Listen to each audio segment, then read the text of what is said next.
Okay, Mr. Myers, are you calling the roll? Absolutely not. Circulating. Okay. I will still be doing all of my duties only virtually. Okay. Thank you. Well, would you call the roll, please? I'll call the roll. Councilmember Wilcoxon. Mayor Pro Tem Brown. Present. Councilmember Somerville. Present. Mayor Richardson. Present. Councilmember Morgan. Present. Councilmember Simmons. I'm Chance. oh, sorry, present but attending remotely in City of Ypsilanti. Mr. Jones Chance. Present. With 5 present, there is a quorum. Okay. Move to excuse. No, I'm asking. Make a motion to excuse Councilmember Wilcoxon and Simmons. It's been moved and supported. Council, make sure you speak into the microphone so I know who's speaking. Or just call out your name if you would before you speak. Okay, it's been moved by Councilmember Morgan and second by Mayor Pro Tem Brown to excuse the 2 absent council members. All in favor? Aye. Thank you. Agenda approval. Are there any additions or changes to the agenda? Yes.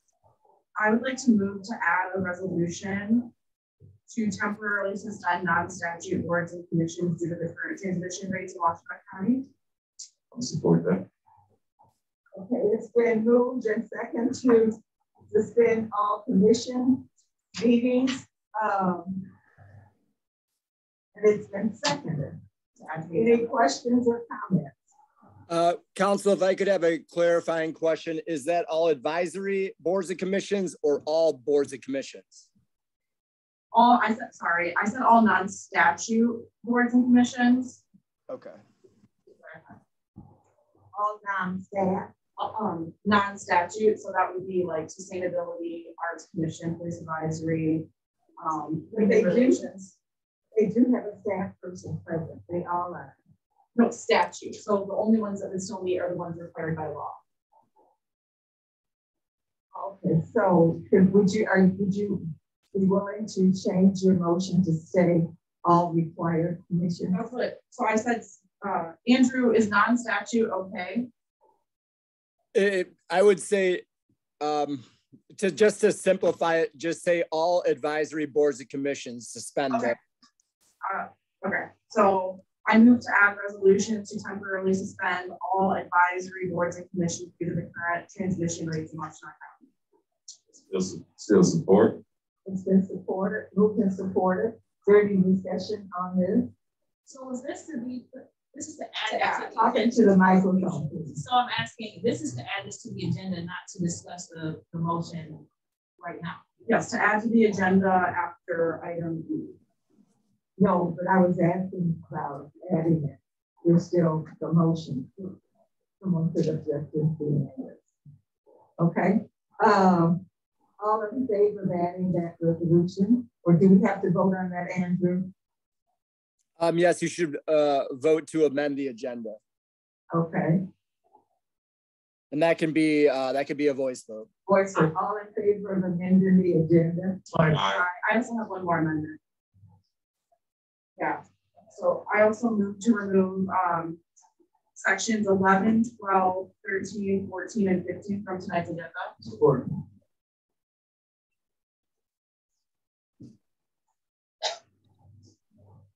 Okay, it's been moved and seconded. Remove sections 11, 12, 13, 14, and 14 from tonight and 15 from tonight's agenda. All in favor? Aye. Aye. Opposed? All right, so with that, the ayes have it. So those two changes to the agenda. I have one extra one. We make a motion that we move our council meetings to the Freight House until the surge dies down. It's been moved and seconded to add another item to the agenda to move our meetings to the Freight House during the surge. All in favor of adding that to the agenda? Aye. Aye.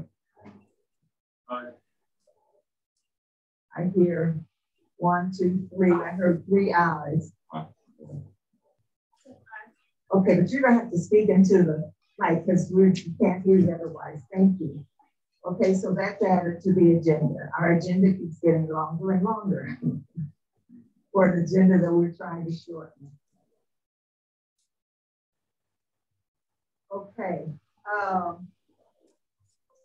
if I may, I oppose we remove, I will vote on the one regarding the advisory, but I do believe that we can keep articles 9, 10, 11, 9 through 15. We can keep them very short because there might be something that really needs to be spoken out tonight.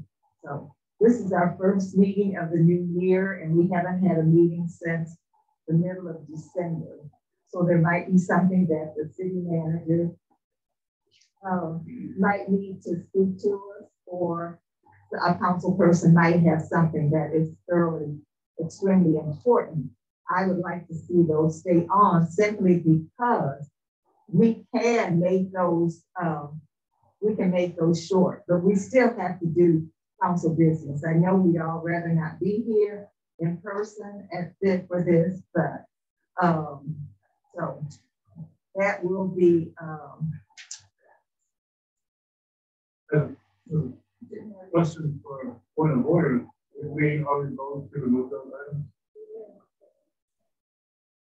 I'm sorry, could you repeat your question?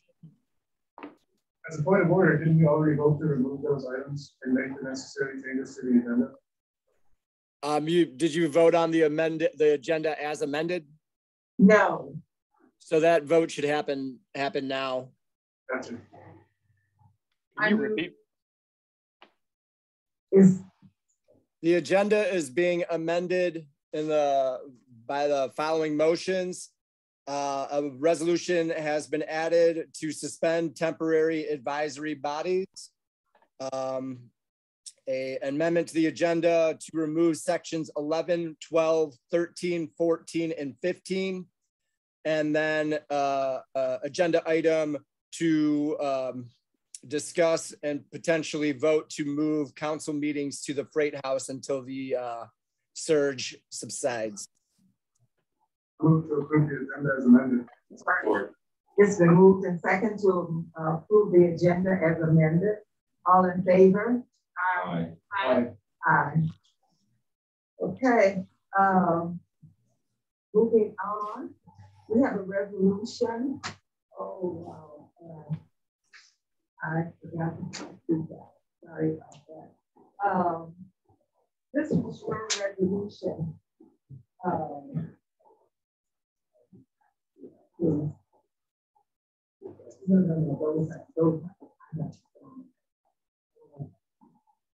This is given to council person Somerville Food.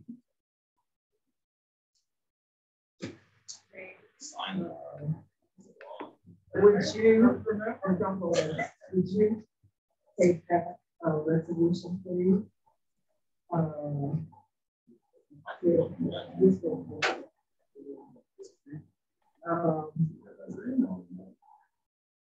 Would you give this one to Councilmember Morgan along with this one?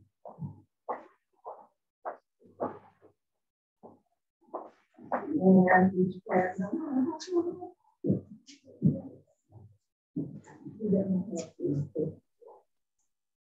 Would you look at that floor on your hand and get a photo for those gloves that are used to do so they can get out? Okay, here these. Would you give these 3 to their pro council?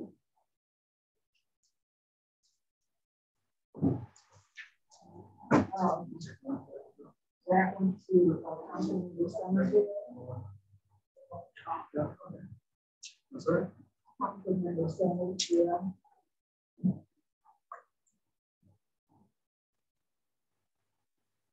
To April 10. This to Councilmember Morgan.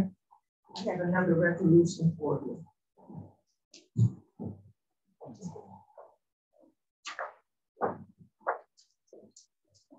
And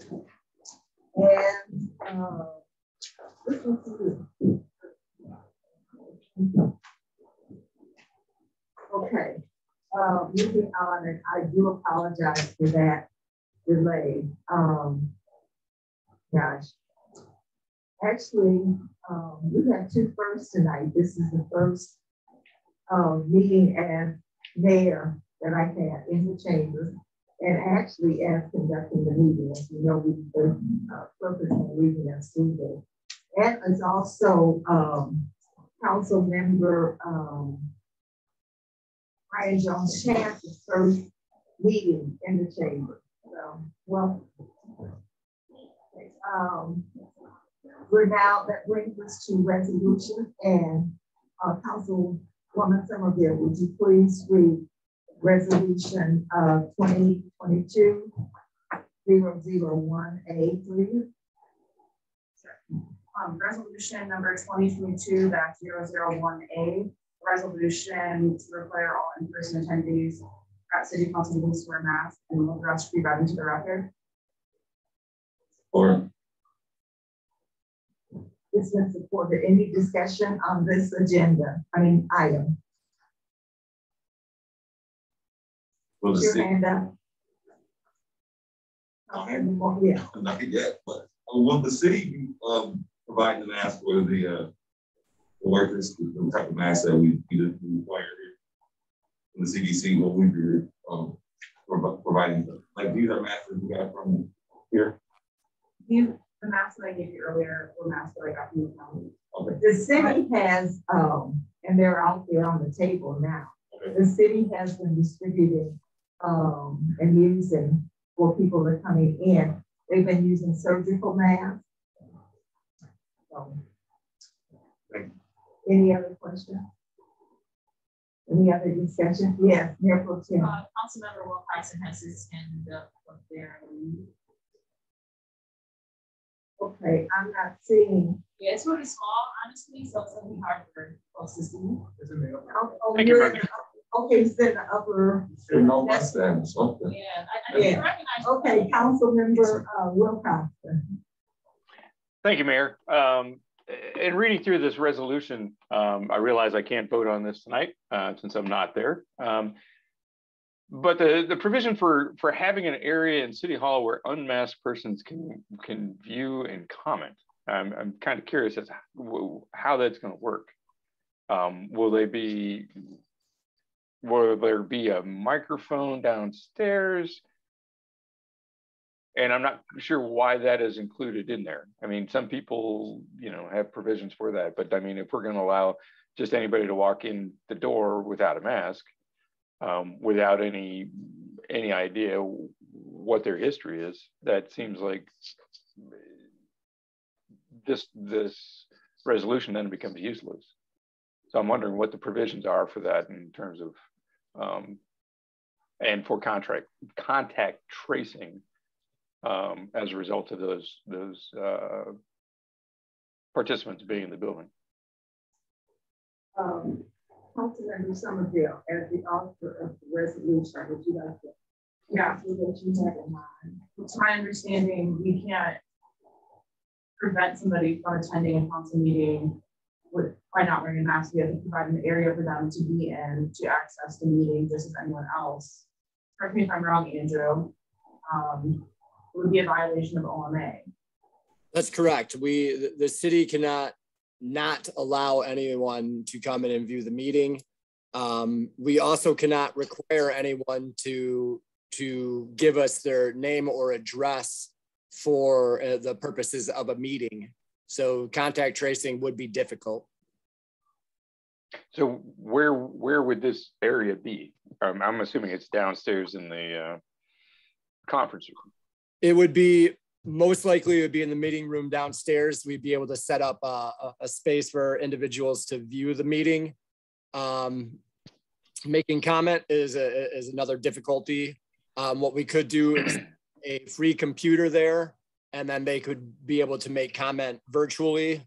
In terms of those that need accessibility, we'd have to bring them to a meeting room upstairs and create a similar situation, but it would be a case-by-case scenario.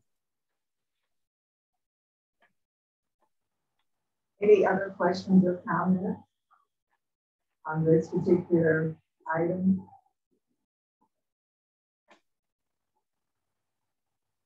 There is no way to put up a sign like in every other building that says wear a mask to come inside. That's something as simple as a sign to say to wear it. So we can't do that legally. I would defer to Mr. Barr on this. Well, yes, you can put a sign up to say, please wear masks. The difficulty is that the Open Meetings Act requires us to have, to allow people to come to the meeting. The health department requires or recommends the distancing and the masking. And so this resolution, which is very similar to what Ann Arbor passed, is the best we can do under those circumstances. The legislature is not moving on several bills up in Lansing that could cure some of these things, but we're doing the best we can. Thank you. Thank you. Also, I spoke with a couple of council people from other municipalities, and they were using the same, pretty much the same resolution as for recent as Ann Arbor.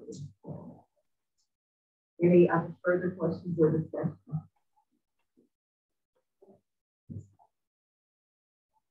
Okay, seeing none, would you call the roll, please?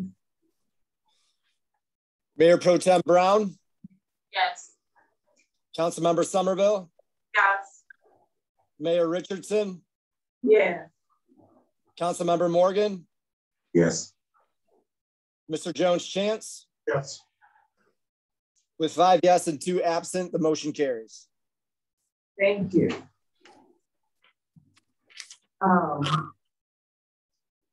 We're open now for public comment. Council, prior to calling those that are participating virtually, if there's anyone in chambers, I would suggest going with them first. You would suggest, what was that? Letting those that are in chambers make comment first if they'd like to leave. Comment.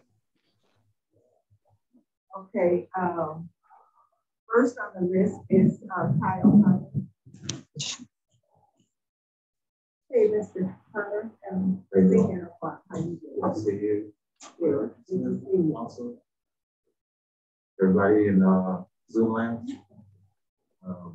Kyle Hunter, 430 South. You can bend that up straight if you can. 430 South Downs, Ward 1. I would like to address specifically the noise pollution that is emanating from Joe's Market.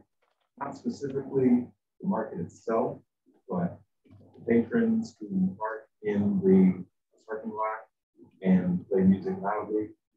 The way the structure is built, the music bounces off the cars up against the brick side of the building and back out across surrounding residential neighborhoods.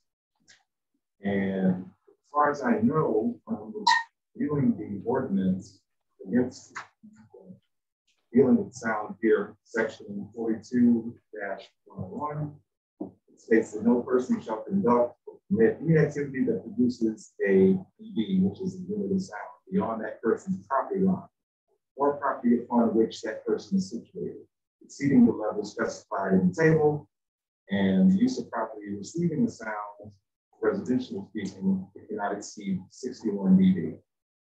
I live a block and a half away Jones Market, and I can hear bass frequencies clearly coming through the walls of my house, all the way to the back of my apartment. So we're dealing with a dB of roughly 85 to 90, and that's what I'm receiving. So I can only imagine what it's going to sound like when you stand right next to the building.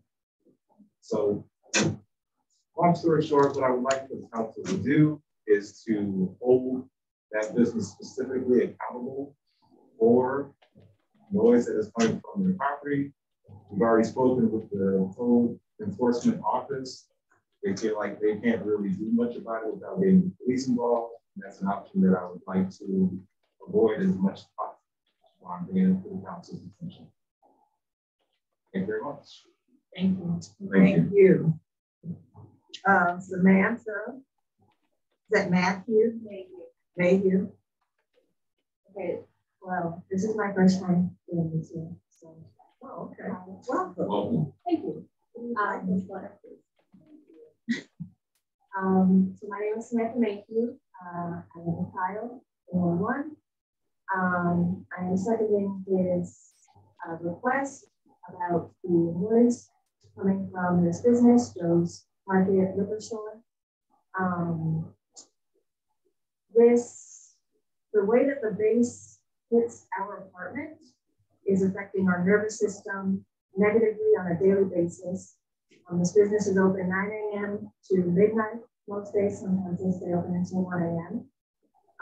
And there are customers parked anywhere from 2 minutes to 30 minutes. Multiple people a day, multiple times a day, every single day.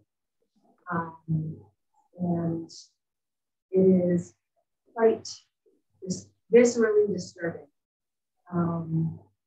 So again, with the noise ordinance, there's that is 42101 and 4299.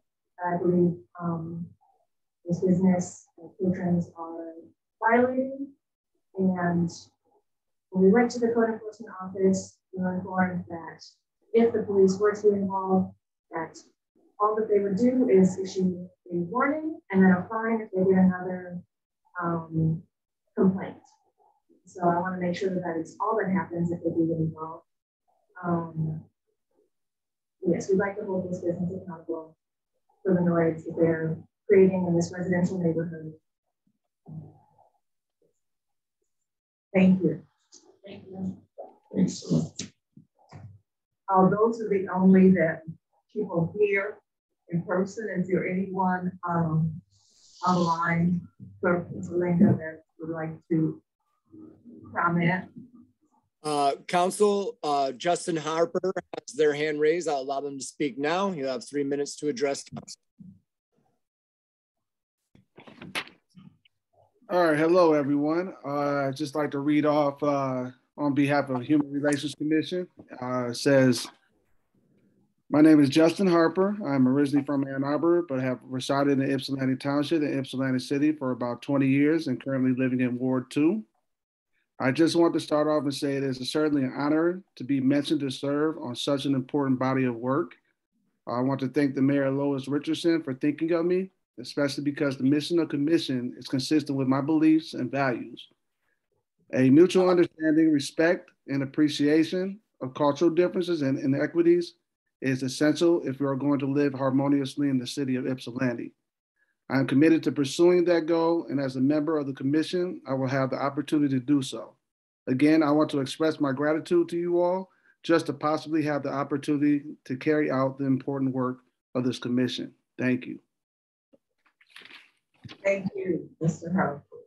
And thank you for your willingness to serve on a commission for the city. Thank you. Are there any others? If anyone else in the attendees list on the Zoom call would like to make comment, please raise your hand. Council, seeing no other hands raised, if you'd like to move on to the next section. Okay, thank you. We come now to public hearing. Okay, who has the redistricting resolution? I think I do. Okay, before you read, I want to ask all members of council, bye Kyle. See ya. Good Have a to good night. see you. Stay safe. Yep, you too. Thank you. If when you're reading the resolution, if you would read the resolution number and ask, you might read the title and then have it read into the essay, read into the records. And this is simply to somewhat shorten our time here in chambers so that. Thank you. Can you call me that again? Oh, just read, if you just read like, say the resolution and then what it is, but for this one, so you're gonna have to open the public hearing. Yeah, so you can say a resolution 2021-001 and then say on the rescue. How about we swap it out and you just do it? Yeah. So they sorry. I'm ready. Yeah. Yeah. Okay. No. No. But I think it's just yeah, that's fine. Yes, it's right on these. Sorry, one second. Let me just get these. Okay. So resolution number 2022-001, and this is the approval of the 2020 City of Ypsilanti redistricting plan, and I'll let the rest be read into the record. Support. Okay. So moved. Support. Okay. Well, did you? No, she moved. You're all in support. So and she read it and read it onto the record. Yeah. She moved and We support it. little rescue. all right. All right. And then It's been moved and supported. And before we vote on the determination, we will have a public hearing. If there's anyone in the audience that would like to speak to this resolution.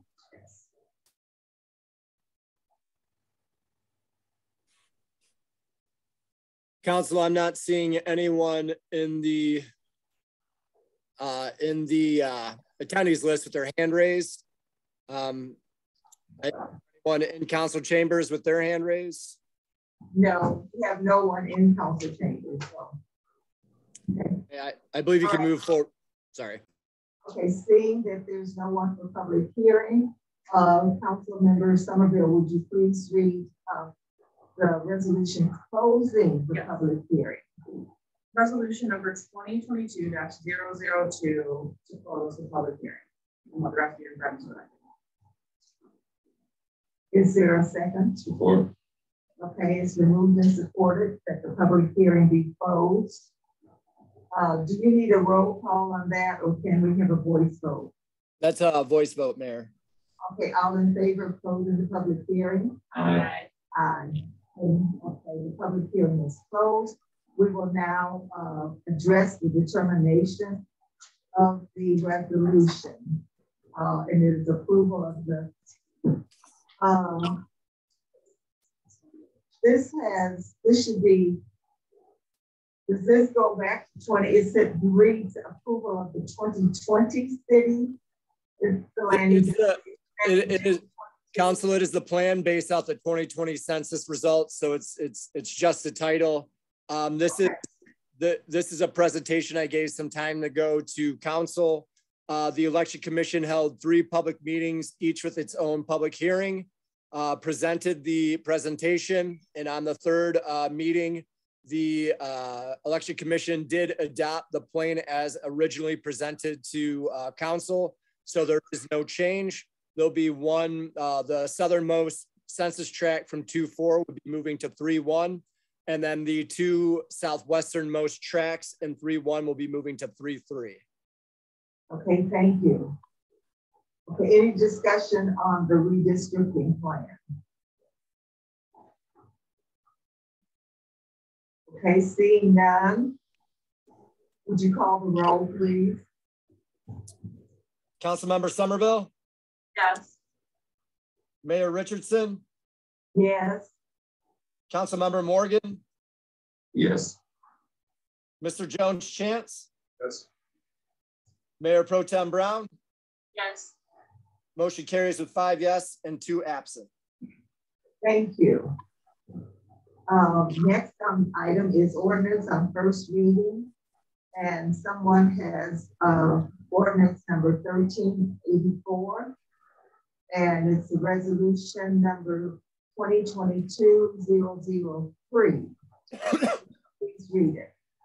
Resolution number 2022-003, resolution to approve an ordinance to amend City Code 14-5 to allow ducks and drinks in the city.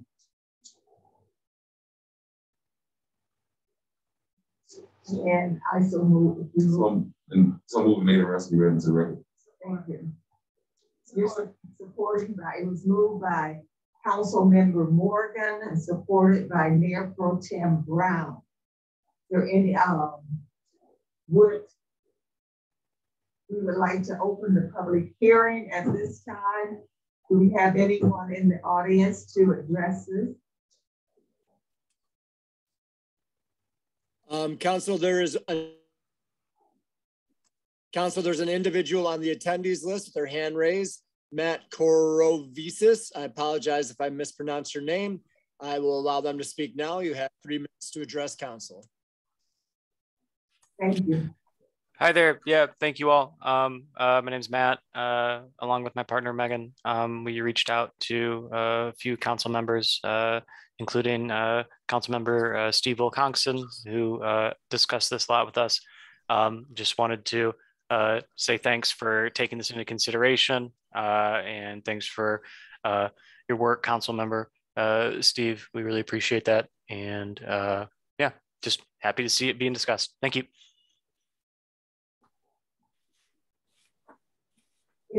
Any other comments from the audience? Okay, would you read the resolution to close the public hearing?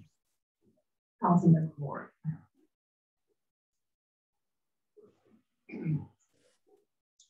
Resolution number 2022-004. It is resolved by the city. It is resolved by the council of the city of Ypsilanti that the public hearing for an ordinance to allow ducks and drinks in the city to amend section 14-5 of the Ypsilanti City Code to allow ducks and drinks in the city be officially closed.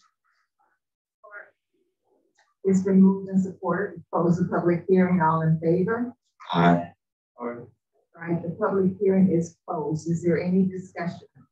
Yes. Yes. Yeah, I would like to know the purpose of section 1C5 in the. If I could address this at the beginning, just to give some rationale for this, it might answer some of the questions that other council members would have. Thank you. This one's particular to slaughtering. So Matt had approached me about having ducks. They moved to the area. I know that other people in the city have ducks, and was kind of surprised to find out that they were not allowed. So I did some research. I looked at neighboring communities, city of Ann Arbor and other places around the state. And then just amended our hen ordinance to include ducks and drakes. So some of the issues with ducks and drakes are that some species can fly. Most chickens cannot fly. Hens can't fly, but some species of ducks and can fly. So I've addressed that in here. So the species that can't fly are able to be out in the open within a fenced area, but without a roof on it. Those that can fly need to have a roof on them all the time so that they don't get over the fence and into other people's yards. So that becomes a nuisance, and we want to keep that down. To specifically address the C5, the way this read initially was that there shall be no slaughter of any hens, and I added the ducks and drakes, and the property described in 14.5C3, because the way it read, and if we added within the city, then that precludes any butcher from slaughtering any ducks or drakes you know, in that. So to alleviate any question of that, this stipulates that nobody can slaughter these animals at home. They would have to take them to a butcher to do that. What else is in here? Basically, it follows the same code in terms of, you know, cleanliness and noise and keeping the animals from being a nuisance. We had the original ordinance was limited to 4 hens. And rather than adding on to that, I made it a combination of any of the above. So people could have 2 chickens and 2 ducks if they wanted to, but it wouldn't be the case that people could have up to like 8 animals, 8 fowl in their yards, because then that would expand and become more of a nuisance. And so to keep that level, I kept the total at 4, but made it any combination of those. So I think it's pretty straightforward. And the research I did and talking with Matt and Megan is that, you know, ducks and hens are pretty much very similar. They have different requirements for water, you know, and with the portions of this ordinance that address cleaning standards in the coops, you know, any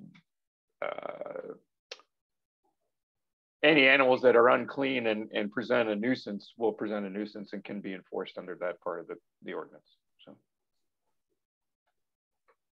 Okay, thank you. Did that answer your question, or go ahead? Yeah, so funny story. I actually had ducks in my room in high school and kept them illegally. So I would actually like to amend this to remove section C5. I don't think that slaughtering fowl is going to make a huge mess or cause a huge health crisis or anything like that. So I'm all for it. I think we should strike that section though. Would you read that section for me? Yeah, section 1C5 says no person shall slaughter any hens, ducks, or drakes on the property described in section 14-5C3 above. Okay, so that's limiting the location. No, this would allow people to slaughter their fowl. Okay. There's no need to take it to a butcher shop. It's a pretty clean operation. Yes, Councilmember Morgan. If there's a total of 4 that you can keep, a combination of hens, chickens, ducks, and drakes, and you slaughter 2, can you just get 2 more? I totally don't think there's a big need. I think it's an individual need. I think it's probably less than 3 or 4% of people that want this. I think it could be potentially useful. It doesn't even say what the use of the drug. Are they for pets? Are they to be slaughtered? Are they for eggs? Are they just to have around and keep them in your room? What are they for? Just to have a pet? I don't know, but I think there's a very small number of people who want this for us to make a resolution to actually allow it. But I won't get in the way of it. It doesn't seem like if it's not for meat and it's not for eggs and it's not for pets, what are we doing? I don't know. It doesn't say to determine what we're doing. It's just say you shouldn't kill them. Why not? If you're not eating them. But go ahead. Yeah, I think primarily this is for sustenance. It's for, you know, originally just for eggs, but I think you should be able to have the meat without incurring additional costs for it. This was pretty common in the city years ago. People had even larger animals in the city years ago. So this is nothing really new. We're just bringing something back that used to have existed before. What would you say? I don't want to go back to question. No, there's no rooster, so there's no, there isn't. Did you have another comment, Councilmember Morgan? Again, if it's used for meat, I guess, so again, they can't fly. I guess they just use, because it doesn't say the uses of them. I guess they are used for sustenance. So you're saying just to reduce costs to kill them in your own backyard. Yeah, why not? I mean, what self-respecting hen dies of old age? I don't know. But I have no question. Really on tonight. But anyway, can I come back to you, Mr. Wilcox? I see your hand up, but could you answer Councilmember Morgan's question? What is the purpose of keeping ducks? Council, prior to doing that, there is a motion on the table that hasn't been seconded yet. Is Is that amendment going to be seconded or the motion dies? I would second. Can we repeat it? You can't though. All right. Can you just repeat the motion that's on the floor? The motion was to remove section 1C5. Support. Yeah. Okay, so it's been supported. Okay, so now this is discussion on the motion to remove. I can answer Mr. Morgan's question. What is the purpose for the death? So the whole point of this, people, when the hen ordinance was implemented, it was so people could raise hens to have eggs. The vast majority of people that have hens do it for egg laying, and as Mr. Jones-Chance pointed out, they don't die of old age. They are euthanized at some point. I left it in here because it was in the original ordinance, and I just wanted to allow that to expand to hens and ducks. But I absolutely agree. It's just like, you know, unless somebody's like doing it out in their front yard and traumatizing the neighbor kid, which I'm not, you know, that's what this was supposed to be. You know, this should be done in a humane way and not antagonizing your neighbors with it. But people do keep them for laying, and eventually, you know, would kill them and probably eat them. So. Okay, thank you. Does that answer your question, Councilman Moore? Halfway, half it does, but so 4 is an arbitrary number if you're going to keep killing them. Why just 4? If you can eat them and kill them, why just 4 at a time? And why is that number? Why not 7? Why not 8? Because that's what was in there in the first place. Okay. So that you don't get enough that would become a noise nuisance or a public health issue with animal excretion. And so 4 was listed there. Other municipalities have higher levels. I left this as 4 just to be consistent with what we'd had in the past. Thank you. Thank you, Mr. Woodhull. Okay, are we ready for a vote on the amendment? Sure. Okay, Mr. Belinda, would you remind us of what that motion is? Also, the amendment is to remove section 1C5 from proposed ordinance 1384. So we're removing 1 through 5 or 1 through 8? 1C-5, which is all right. The. I'm sorry, I didn't quite hear you. Oh, no problem. I'll roll on the amendment, please. Mayor Richardson. Yes. Councilmember Morgan. No. Mr. Jones-Chance. Yes. Mayor Pro Tem Brown. Yes. Councilmember Somerville. Yes. Motion carries with 4 yes, 1 no, and 2 absent. All right, thank you. Now we need to vote on the ordinance itself. So are you ready to vote, or is there any further discussion? Okay, would you call the roll on the ordinance itself, please? Councilmember Morgan. No. Mr. Jones-Chance. Yes.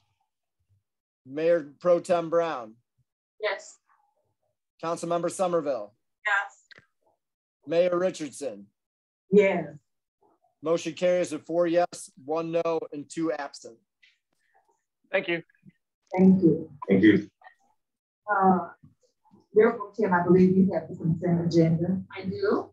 Resolution number 2022-005, resolved by the Council of the City of Ypsilanti, that the following items be approved. Resolution 2022-006, approving the minutes of December 21st, 2021, and resolution number 2022-007, approving appointments to boards and commissions. And I so move. Support. It's been moved and supported. Would you call the roll, please? Mr. Jones-Chance. Yes. Mayor Pro Tem Brown. Yes. Councilmember Somerville, Yes. Mayor Richardson, Yeah. Councilmember Morgan. Yes. Motion carries with 5 yes and 2 absent. Right, thank you. And that brings us to resolutions, item number 9, resolutions, motions, and discussion. And maybe we have resolution number 2022-008, approving the amended articles of incorporation for Ypsilanti Community Utilities Authority. If someone read, please read it. Resolution number 2022-008, approving the amended articles of incorporation for the Ypsilanti Community Utilities Authority, and with the rest be directed. Support. It's been moved and supported. I see we have members from Yucca with us. If they like to have a word to say to us.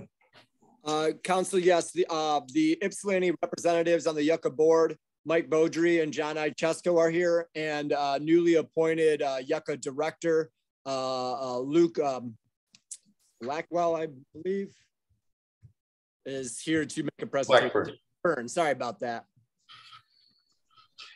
If I may. Yes, Mr. Beaudry. Thank you. Happy New Year.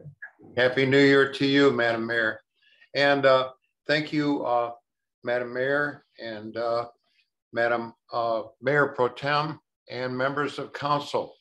Good evening to you all, and thank you for inviting us to your council meeting. My name is Mike Beaudry, and I've been on council since 2013. I'm sorry, I've been on the YCUA Board of Commissioners since 2013 with your appointment, and I do appreciate that. I'd also introduce here Mr. John Ichesco. You know him. He is also a member of the Board of Commissioners, and we both represent the city of Ypsilanti here. You want to introduce yourself, John?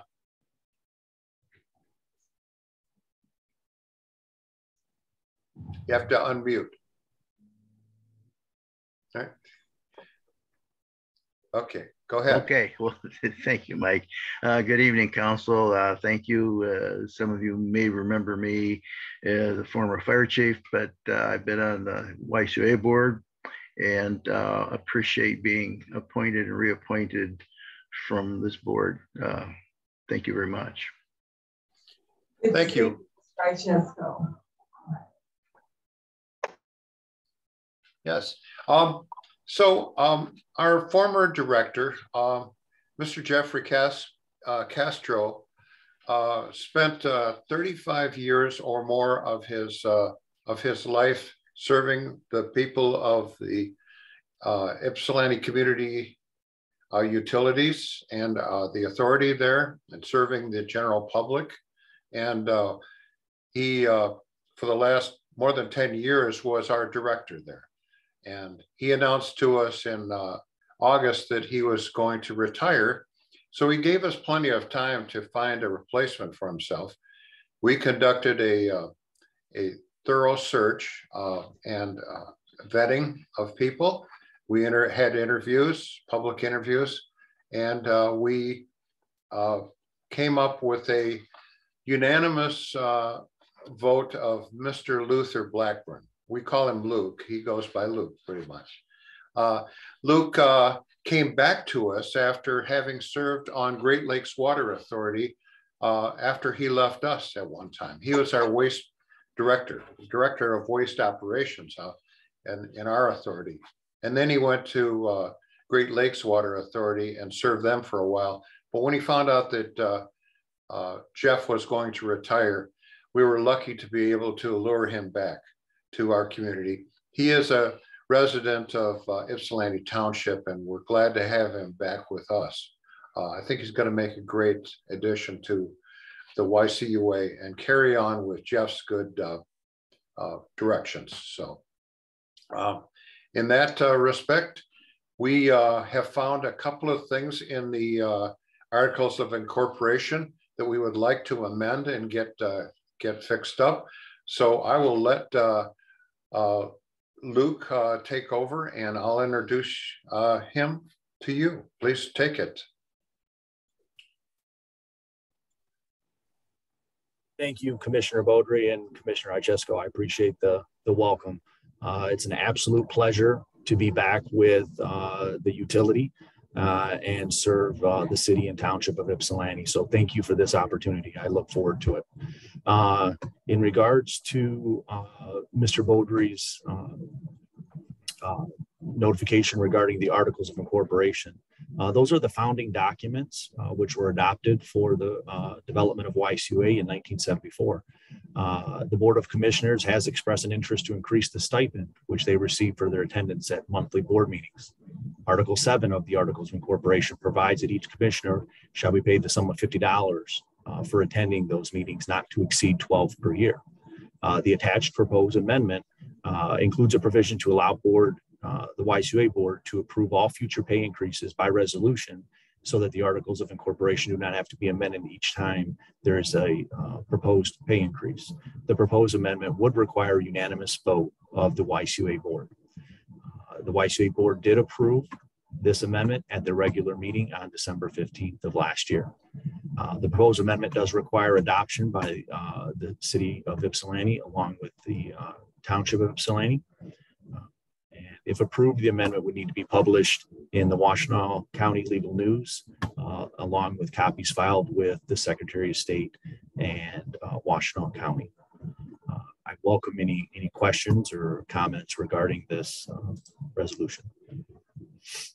Any questions or comments? Mr. Johnson. Yes, how frequently do these pay rates change? How often do these amendments to the often do these amendments come before us? The proposed increase in stipend has actually never been changed. So the existing $50 stipend is part of the founding Articles of Incorporation. So that's never been changed since 1974. Okay, so is the main reason for the request one of convenience? I apologize, I missed that last part. Is the main reason for the request out of convenience, or not having to change the articles every time a pay raise is needed? I think it serves two purposes. The stipend has never been increased, so there was interest in increasing that stipend to reflect current stipends paid for similar services on similar types of commissions and boards. In that process, it was discussed that to avoid having to revise the Articles of Incorporation every time a raise is appropriate, to allow that to be done through a unanimous vote of the YCUA Board of Commissioners. Okay, I think my only concern is I think probably the increase in stipend is merited, but I don't see. I would like for council to be able to review when the change is made, if it's only going to be once every 44 years or so. Understand. Any other questions or comments? Yeah, I just got one question. Yes, Councilmember Moore. I see the $50 consistently through the document. What was the prior stipend there? So this, if 50 is the increase, what was it before? Well, that $50 is the stipend currently and always has been, essentially. So it's not an increase. There has been no decided increase at this point. What was discussed at the December board meeting and advised by our legal counsel is that the going rate for service on similar commissions is between $100 and $150 per meeting. Per month, yeah, once per month. There's one meeting a month, right? There's one meeting per month, correct. Mr. Beaudry, and then I'll come back to you, Mr. Wilcox. Yes, thank you. The one meeting a month is the one Board of Commissioners meeting that we all get together. Of course, the Board of Commissioners has other duties in regards to the authority. We meet together for the personnel committee when there is an upper management personnel issue, and that is included in that $50.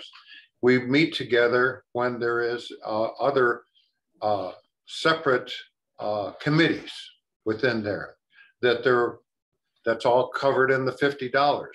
If there is a dispute with a water bill or a sewer bill with a township resident, then Mr. Ichesko has to go to that meeting and review the township complaint. And if there is a city complaint by one of our citizens here, then Mr. Larry Rowe, who's on the township side of the board, he goes to that meeting and reviews that. So just being on the Board of Commissioners does not entail just one meeting a month. It actually can be quite a few more hours than that you don't see. They're all behind the scenes thing that we have to do. So for some reason, they built the stipend into the Articles of Incorporation, which is kind of rare. That's not really done usually. What we do then is just set the amount of each job or the entire month stipend into one thing and to let the board vote on it. That was our idea, was to take it out of the Articles of Incorporation as a fixed month that, like we've had for 50 years now, the same amount, never changing. So that was our idea. Thank you. Thank you. My last question is it based on attendance? If I was a commissioner and I didn't attend 2 meetings, do I still get the $50?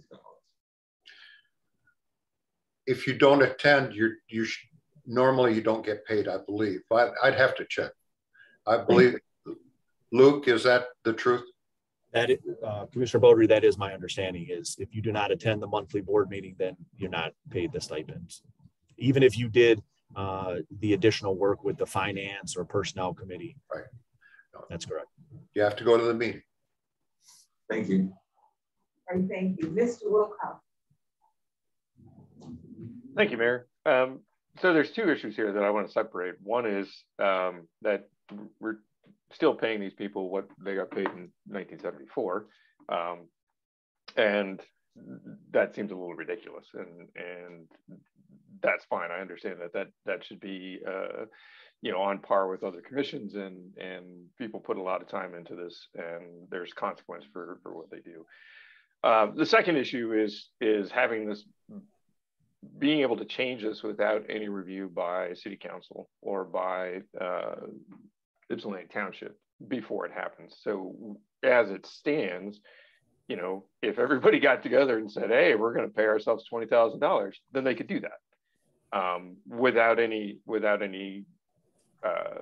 safety valve for this. And the conversations that council has had in terms of increasing our pay, which hasn't increased in quite some time, or hadn't, falls back on the fact that we are voted in and we're accountable to the constituents that elected us. And so the question here is, what other mechanism is there for a check on this system that this doesn't get out of hand? And this is no comment on any of you folks that are here, but as a policy, that seems like a gaping hole to me. So if somebody could address that, I'd appreciate it.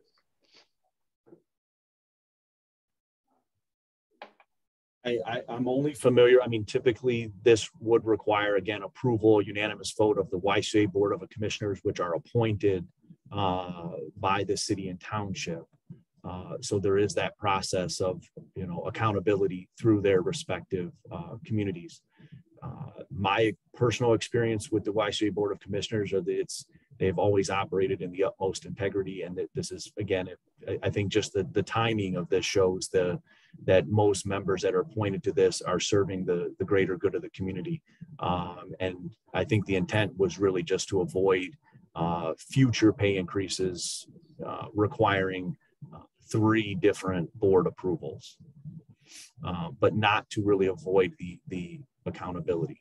My experience again with the board is of the utmost professionalism and involvement in a lot of work over the years that's never been compensated for.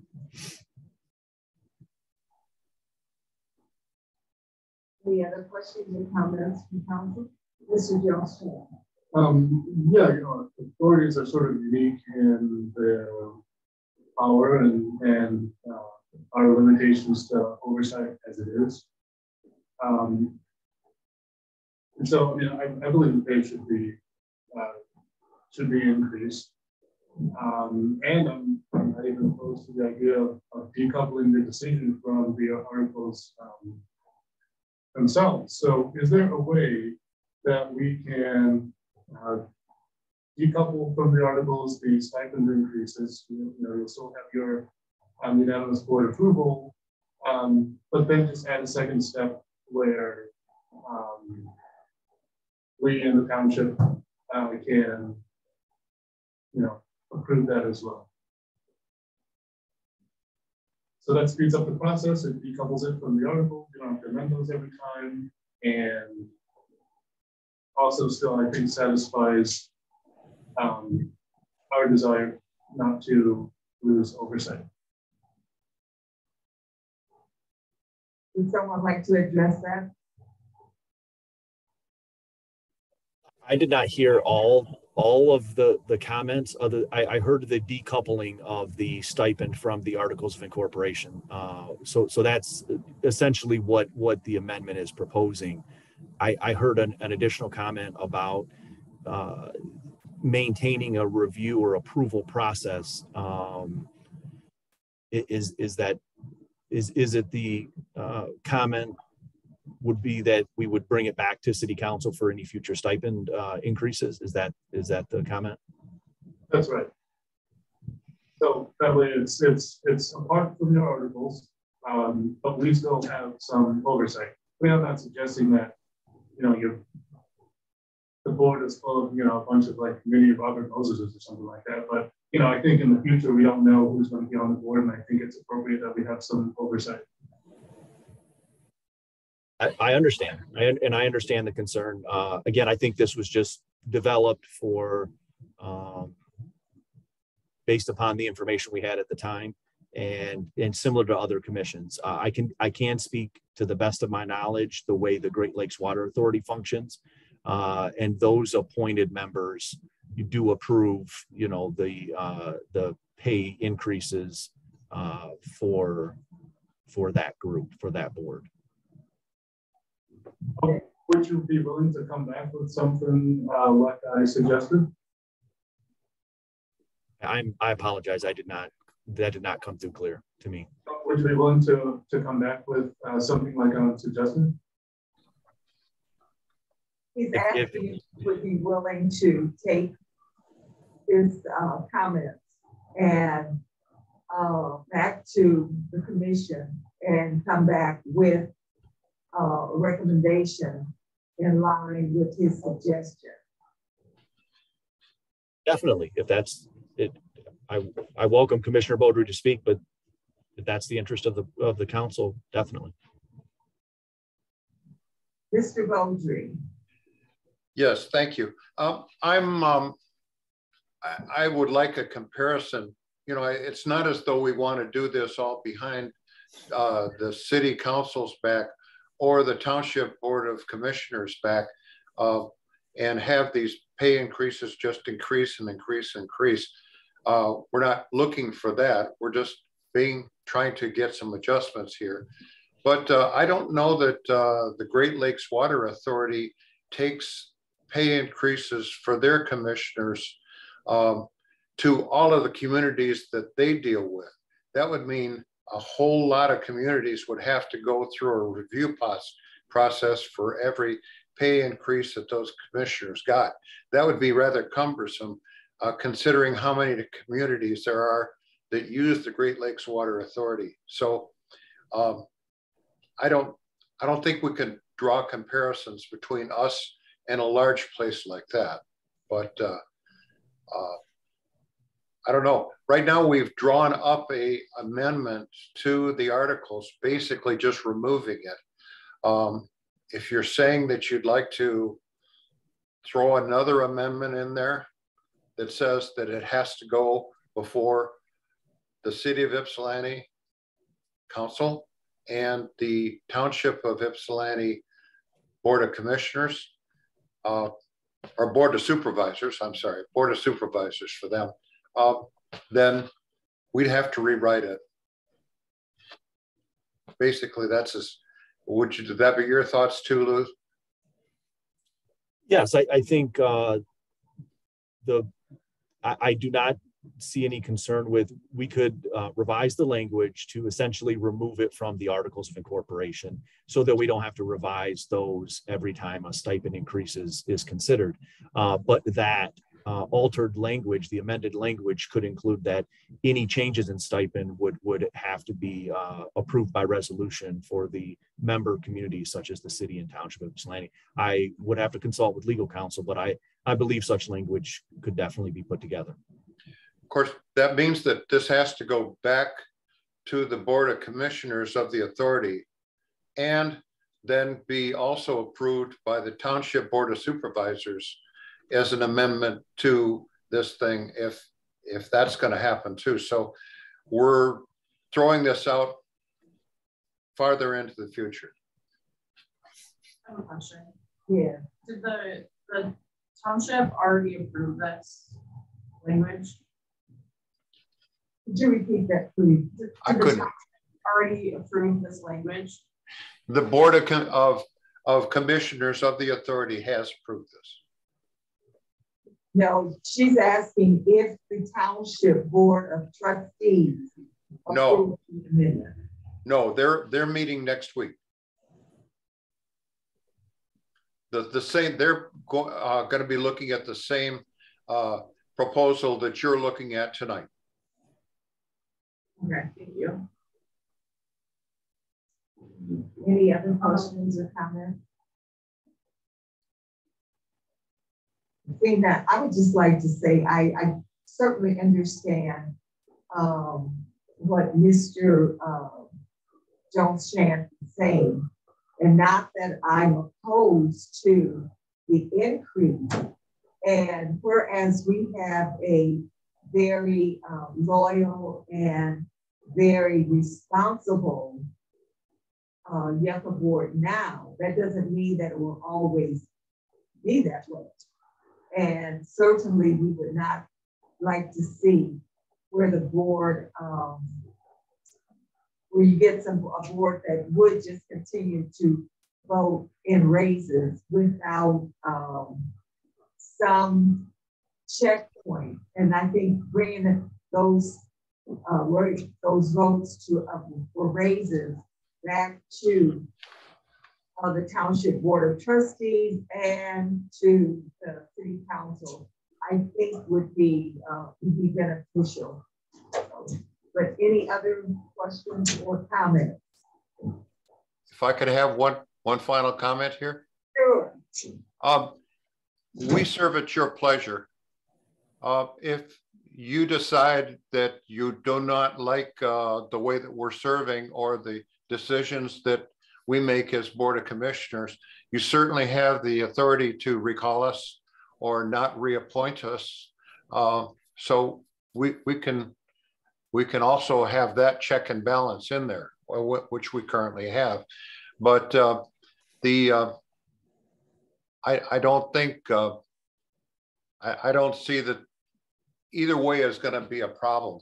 It just means that we'll have to, if you amend the amendment or if you amend the proposal, then we're going to have to turn around and go back.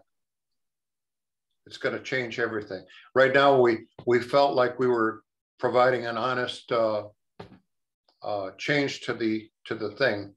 If we need to do differently, then it's going to change things a little. I have one more question. Did I hear you correctly in that this has been separated, has been moved out of the incorporation articles so that it's separate from there, so you don't have to change the articles every time, amend the article. Did I hear that? That's correct. That's correct. With this taken out of the article, then pay changes are a separate issue. They're not part of the articles of incorporation. They become decisions of the Board of Commissioners, and we review that with the management of YCUA. Director Blackburn and the finance department there and the personnel department there. So that goes with them. All right, thank you. Any other questions or comments from council? I have one, but I'll wait. I don't want to draw this out. No, but still, please do. I mean, we still have to. Yeah, I guess my question, as I'm sitting here thinking about it, is that I echo everything that you said here about the work that the Yucca Board is doing, and I don't want to, it has nothing to do with them getting a raise or not, but it's starting to make me think about other appointed roles and other boards and commissions that are not paid. And so that's what my brain is going on a different thing. That's what it's not about this particular topic, but more about across other boards and equity there. Exactly. So that's a different conversation, I think, for a different day. Okay. And if I can speak to that, our boards and commissions are directly attached to and operate out of our budget, whereas the Yucca Board operates out of the Yucca Board. That's correct. Aren't there a few other appointed roles that we have that operate out of other bodies? Is this the only one? Yucca?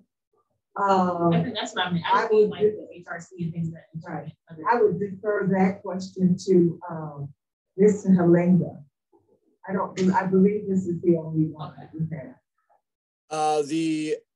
I'm not entirely sure, but I believe the Board of Review gets a stipend, and the Administrative Hearings Bureau officer is paid. Other than that, no one receives any payment. You say the AHB, was that it? Yeah, the AHB officer, and then the Board of Review receives a slight stipend. I'm not certain of the amount, though. Okay, thank you. All right. Any other questions or comments?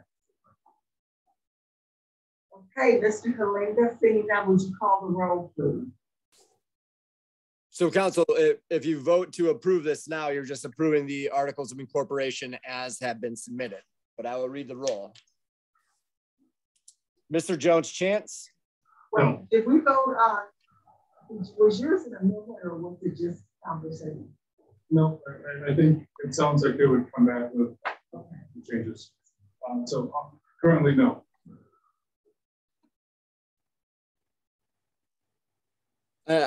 So am I reading the roll now? Yeah. Okay, Mr. Jones-Chance? No. Mayor Pro Tem Brown? No. Councilmember Somerville? Yes. Mayor Richardson? Yes. Councilmember Morgan?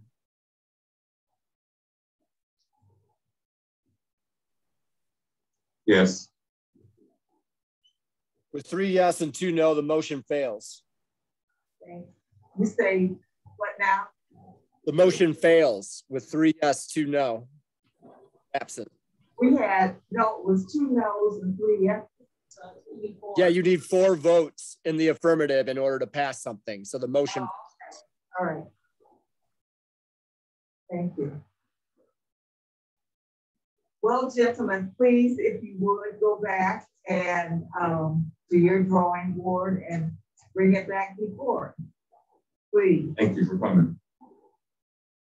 And I want to say to all of you, certainly our 2 representatives and the new director, that we certainly appreciate all the work that you do on behalf of the city on the Yucca board. We know that it does require some output from you, and we appreciate all that you do. for the city and for yeah. So thank you very much. And please bring this back before us and we will listen to it and address it once again. If I could just question, you want us to amend the proposal to where the city council gets approval of any pay changes? That has to go to you?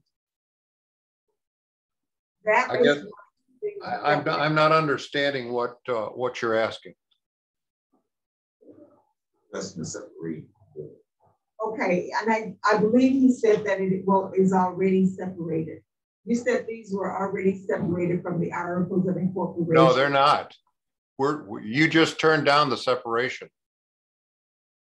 Okay, so my idea is that you retain so that you continue to, with your plan to separate. I think that's a good idea. I would also like to see a pay increase. I think that's a good idea. So once your board approves a pay increase, the language, I think, I would support language that after you approve it, you bring it to council and the township board for approval.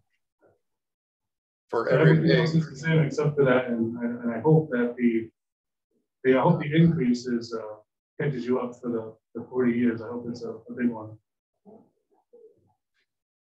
Maybe Mr. Barr could help us out because I'm confused as to what the process is going to be. May I comment real quickly? Yeah. Go ahead.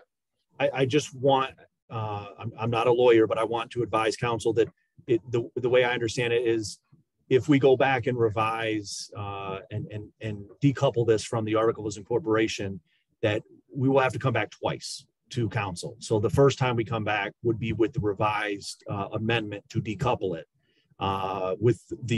which would require a resolution for a stipend increase. And then once that is approved and then the articles of incorporation are actually amended and filed, I think we then have to come back and request adopt a new resolution for an increase in the stipend. That's my understanding how this would have to work. I just want to bring that up. Mr. Barr, would you please address that? Yes, certainly. This is a good illustration of why you shouldn't put the dollar amount in ordinances or in your articles of incorporation. And the city solved this some years ago with your June fee increase or fee review. But I did a little research, and the $50, $1 in 1974 is worth about $5.41 today. So there's a big difference here, which it's a big difference. So what happened when the articles were prepared, the city and the township sat down and they both wanted to have a say. And so when water rates are increased, they go back to the township and the city have to be approved. And I would suggest, I think council is thinking about a system similar to that. And if I were to draft the legislation, I would draft legislation to amend the articles of incorporation to say that the board will set its own salary by unanimous consent, subject to the approval of the township board and the city council. Thank you. Would that be acceptable? That sounds reasonable. It's just, it means that we'll have to go and change the amendment. Correct, Luke? It would be my understanding definitely to change the amendment, but then to actually incorporate an increase in the stipend, we would have to come back at a subsequent council meeting and township meeting to have that stipend approved. We would have to actually, fully revise the articles of incorporation to reflect that amended language. Mr. Wilcox. I have a question for Mr. Barr on that very point. So is there any way we can streamline this process so that, the language that you just spoke of could be approved, and upon approval at the same meeting, city council could then approve the pay increase contingent on the change of the articles? Or do we absolutely have to wait for that change to be implemented with and recorded with the state and all of that?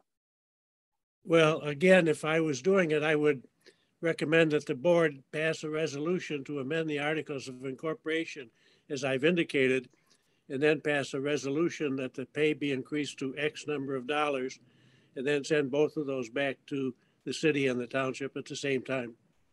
Great. That streamlines it so that if that happened, that could all happen at the next meeting.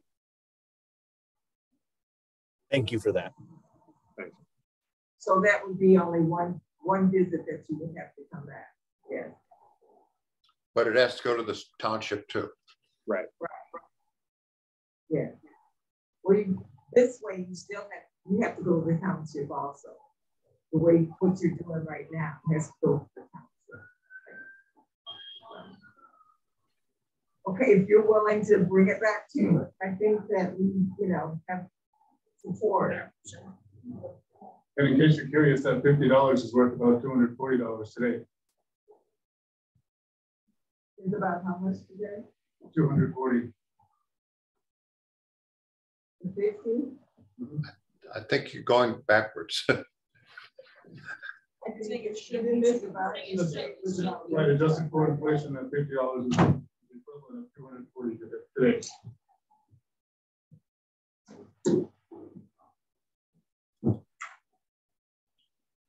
I thought Mr. Barr said it would be equivalent to $5. $50. Right, 50 is equivalent to 540, but today it should be 240. Okay. All right. Okay. So I'm sorry, but if you would come back to bring it back to it, make those changes that Mr. Barr suggested. Does your board have a own attorney? We have. You do? Okay, maybe you might suggest your attorney speak with Mr. Barr or take the suggestions that Mr. Barr made back to your attorney and get it all set up and bring it back, please. We want to give you the raise, at least I do, and I heard some others around the table saying that yes, you do deserve a raise, but it's just the process that we're working on. We appreciate the input. Thank you. We'll definitely go back and revise the language. Thank you. And welcome, Mr. Blackburn. Thank you so much for, I know you're new, but we really appreciate you. We've had a long-standing relationship with you, and we hope to continue that. Most definitely. I appreciate it and look forward to serving. Thank you. Thank you. And thanks again, John and Michael. Appreciate all that you're doing and have done. So, and have a good year. Declaring that this year will be better than the last two. Thank you. Stay healthy. Thank you for coming before us. All right. That moves us on to resolution number 2022-009, approving the use of indoor pyrotechnics at the EMU Convocation Center. I believe you have that, Mayor Pro Tem Brown. I do. Resolution number 2022-009, resolved by the Council of the City of Ypsilanti. Whereas Deanne Anderson of High Tech Special Effects, on behalf of the Skillet Winter Concert Tour 2022, has applied for a fireworks permit to allow indoor pyrotechnics at the Eastern Michigan Convocation Center, and let the rest be read into the record. Now therefore be it resolved that the Ypsilanti City Council approves indoor pyrotechnics. All right, so it's been moved into second. Is there a discussion, question, comment? Mr. Jones-Chan. Yeah, I mean, I think the show would be very successful without the added risk of pyrotechnics. It seems really dangerous to do it indoors. And I don't know the history, I don't know how often fireworks are used in the Convocation Center.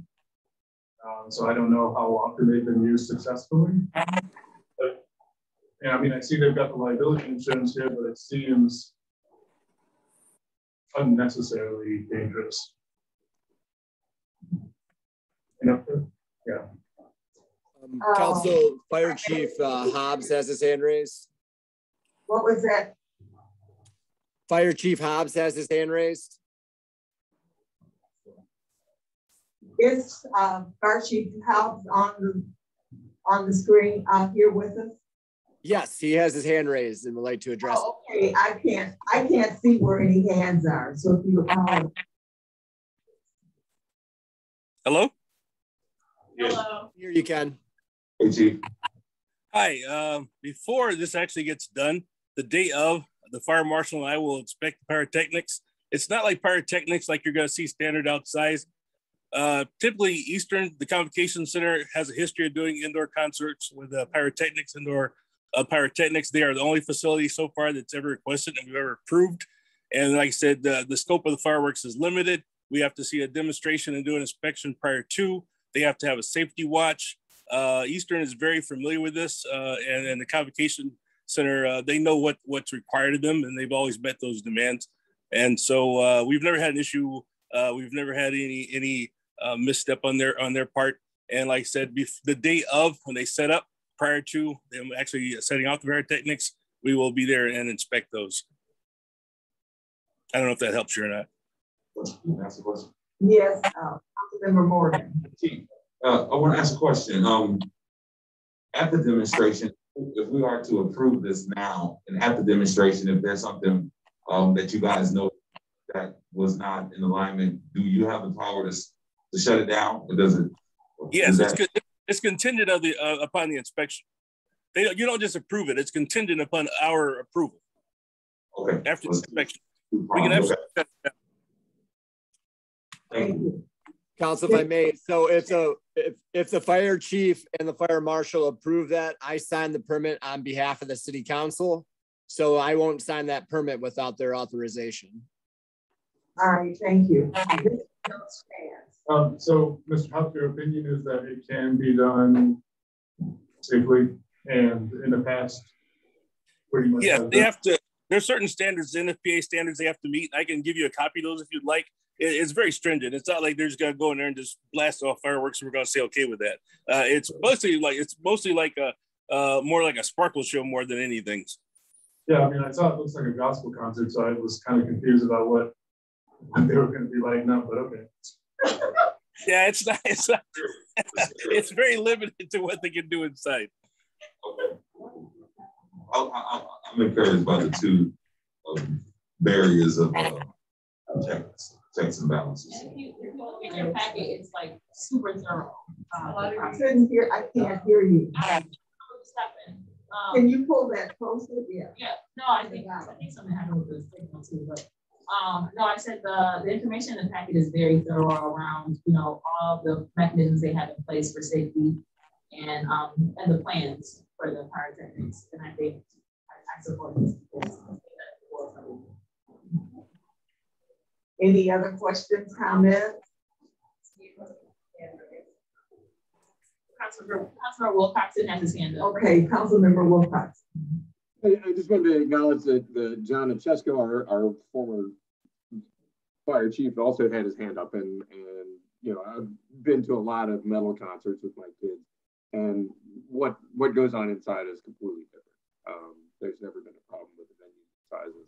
We can't hear you. We can't hear what he's saying. And former Chief Chesko was also the fire marshal, and he also did approval of the same type of pyrotechnics in the past.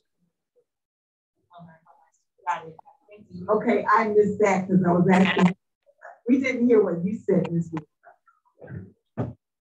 He said that we have former Chief Chesko on the screen here, and then Chief Hobbs echoed that Chief Chesko has had experience with this in the past because he was a fire marshal. Right. I also said that I've seen a lot of concerts that use pyrotechnics inside, and they haven't been an issue. And I think I trust our current chief to figure that out. Okay, thank you. Did Mr. Chesko leave us? He dropped off the screen. He's gone. Okay. I was going to ask allow him time. Okay, is there any more questions or comments? Seeing none, would you call the roll? Mayor Pro Tem Brown? Yes. Councilmember Somerville? Yes. Mayor Richardson? Yes. Councilmember Morgan? Yes. Mr. Jones Chance? Yes. Motion carries with 5 yes and 2 absent. All right, thank you. Resolution number 2022-010, approving a memorandum of understanding with Ann Arbor Spark for the installation of fiber optic cable. Thank you. Do we have any staff person speaking on this? Do you want me to read the resolution or no? Yes, please. Okay. Resolution number 2022-10. Resolved by the Council of the City of Ypsilanti, whereas Ann Arbor Spark and City of Ann Arbor and City of Ypsilanti seek to establish new fiber optic cable connections utilizing a recently awarded EDA grant, and may the rest be read into record. Thank you. Thank you. Mr. Jacobs, I see you have appeared on the screen, so you have some words for us. Thank you. You're muted. Hi, good evening, Council. It's good to be with you. The MOU that is provided in the packet for your consideration has been approved to form by Mr. Barr, and it is a pretty simple agreement. There aren't many obligations or provisions for the city to fulfill. We're quite simply a party to this agreement that would provide a fiber optic backbone to be installed through the city as part of the scope of the project, for which a grant was awarded, over $2 million. And so this agreement's been drafted between Spark, City of Ann Arbor, and the City of Ypsilanti. There are provisions for matching dollars. Those don't require anything of the city financially. So I'm happy to answer any questions, and it's good to be with you tonight. Great, thank you. Any questions for Mr. Jacobs? Any discussion? The fiber optic cable is to expand our 5G network. Is it internet based? Like, is that what our fiber optic cable is for? Is to get us more connected and more speedier? Yep. So it's a broadband infrastructure project, 20 miles of underground high capacity fiber optic cable and conduit between Ann Arbor, Ypsilanti, and then Washtenaw County within the Michigan Department of Transportation right-of-ways. And this is connecting to a 35-mile fiber network that's currently existing in Ann Arbor. And so this would tie us in, offering better connectivity for business and residential use potentially in the future when we make further connections where we'd like to see it here locally. I'm not looking at the resolution. Is there an annual maintenance cost to that fiber optic cable that we'll set up as an infrastructure? None to the city. Installation costs are the responsibility of Spark or City of Ann Arbor. There are none for the City of Ypsi. I just want to ask a question. This might sound backwards. The people who don't spend a lot of money for whatever projects, are we at the mercy of those who are spending money? Are we getting the same, because we don't have any financial obligations to it, we're still going to be benefiting from it equally? So you won't necessarily benefit from it for businesses or residences until we build off from the fiber.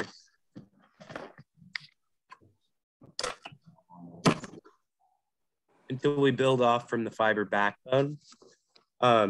So to see the benefit fully realized would require further investments similar to how service lines come off of a main water line. Thank you.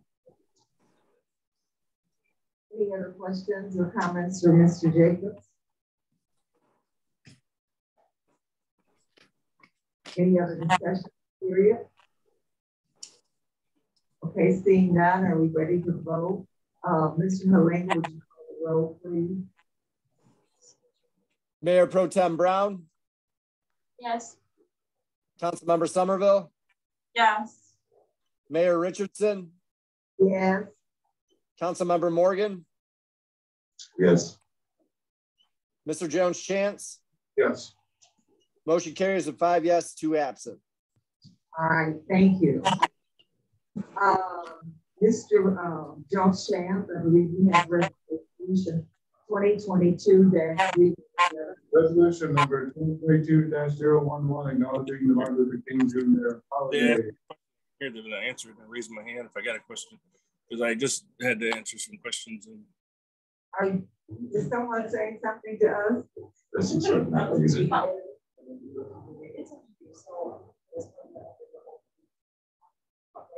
Yeah.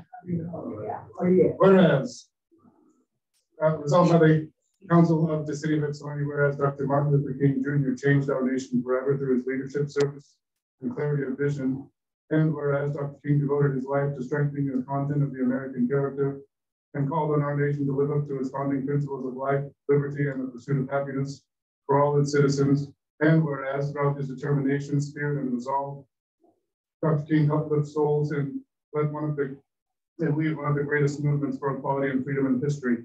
And whereas the City of Ypsilanti wishes to honor the lasting legacy of this great American, remember the ideals for which he fought, and recommit ourselves to ensuring that our country's promise extends to all Americans across the great land. And whereas on November 2nd, 1983, Ronald Reagan, the 40th President of the United States, signed a bill creating a federal holiday to honor Dr. King on the 3rd Monday of January every year. Now, therefore, be it resolved that as we observe Dr. King's birthday, the City of Ypsilanti encourages all Americans to honor Dr. King by living out his teachings as we continue to work for the day when the dignity and humanity of every person is respected, and to celebrate his memory by performing acts of kindness through service to others. So moved. Support. It's been moved and seconded to, is there any discussion or comment? Yeah. Of course, I'm just glad that we're acknowledging him on Day per usual. You say what now? I said I'm just happy that we're acknowledging Day and we have a resolution to support it, and of course all his contributions. Of course, like they're the fabric of our culture and our community. So just happy to support the resolution. All right, thank you. Any other questions or comments? I go on the whole side. Okay, thank you. All right, seeing no other comments, would you call the roll, please, Mr. Halinga? Councilmember Somerville? Yes. Mayor Pro Tem Brown? Yes. Councilmember Morgan? Yes. Mr. Jones Chance? Yes. Mayor Richardson? Yes. With 5 yes and 2 absent, the motion carries. Thank you. I placed this next item on the agenda, and I believe I spoke to those council people that I could reach about this. That we would like to have I don't know that the city has ever. I do know back a number of years ago. Oh gosh, several. A number of years ago, that we did have a couple of King events citywide acknowledging his birthday. I would like for us, the council, to talk about having an event.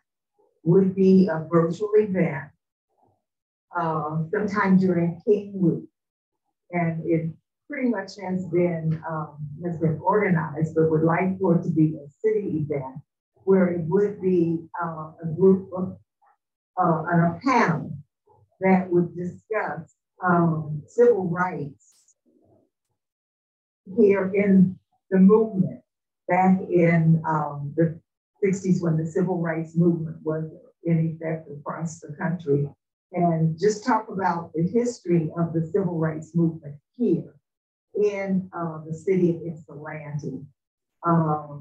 And just meet in our meeting when I brought this up, city manager felt that it should come before council and get council approval. She and the clerk were to order to be called a city event. We, in times past, when there was something, it did not come before council, but I'm happy to bring it before council. I'm asking council to support this. We have allotted 15 minutes. We don't have to take 15 minutes to discuss it, but also while we're in discussion, it is just a discussion item. I would like to throw out also that would like to do similar events, discussions, conversations during the month of February regarding Black history here in the city of Ypsilanti. The city of Ypsilanti has a rich Black history, and certainly we do not know enough about it.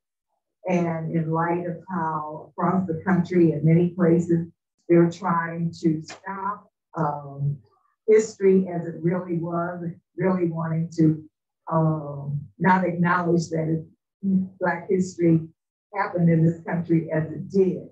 But I believe that we have a council that would like for our citizens to know exactly what Black history was like or is here in the city of Ypsilanti. So I open the table for discussion. Mr. Jones, Chair. Yes, I support the idea, and I'm happy to help however I can. Thank you.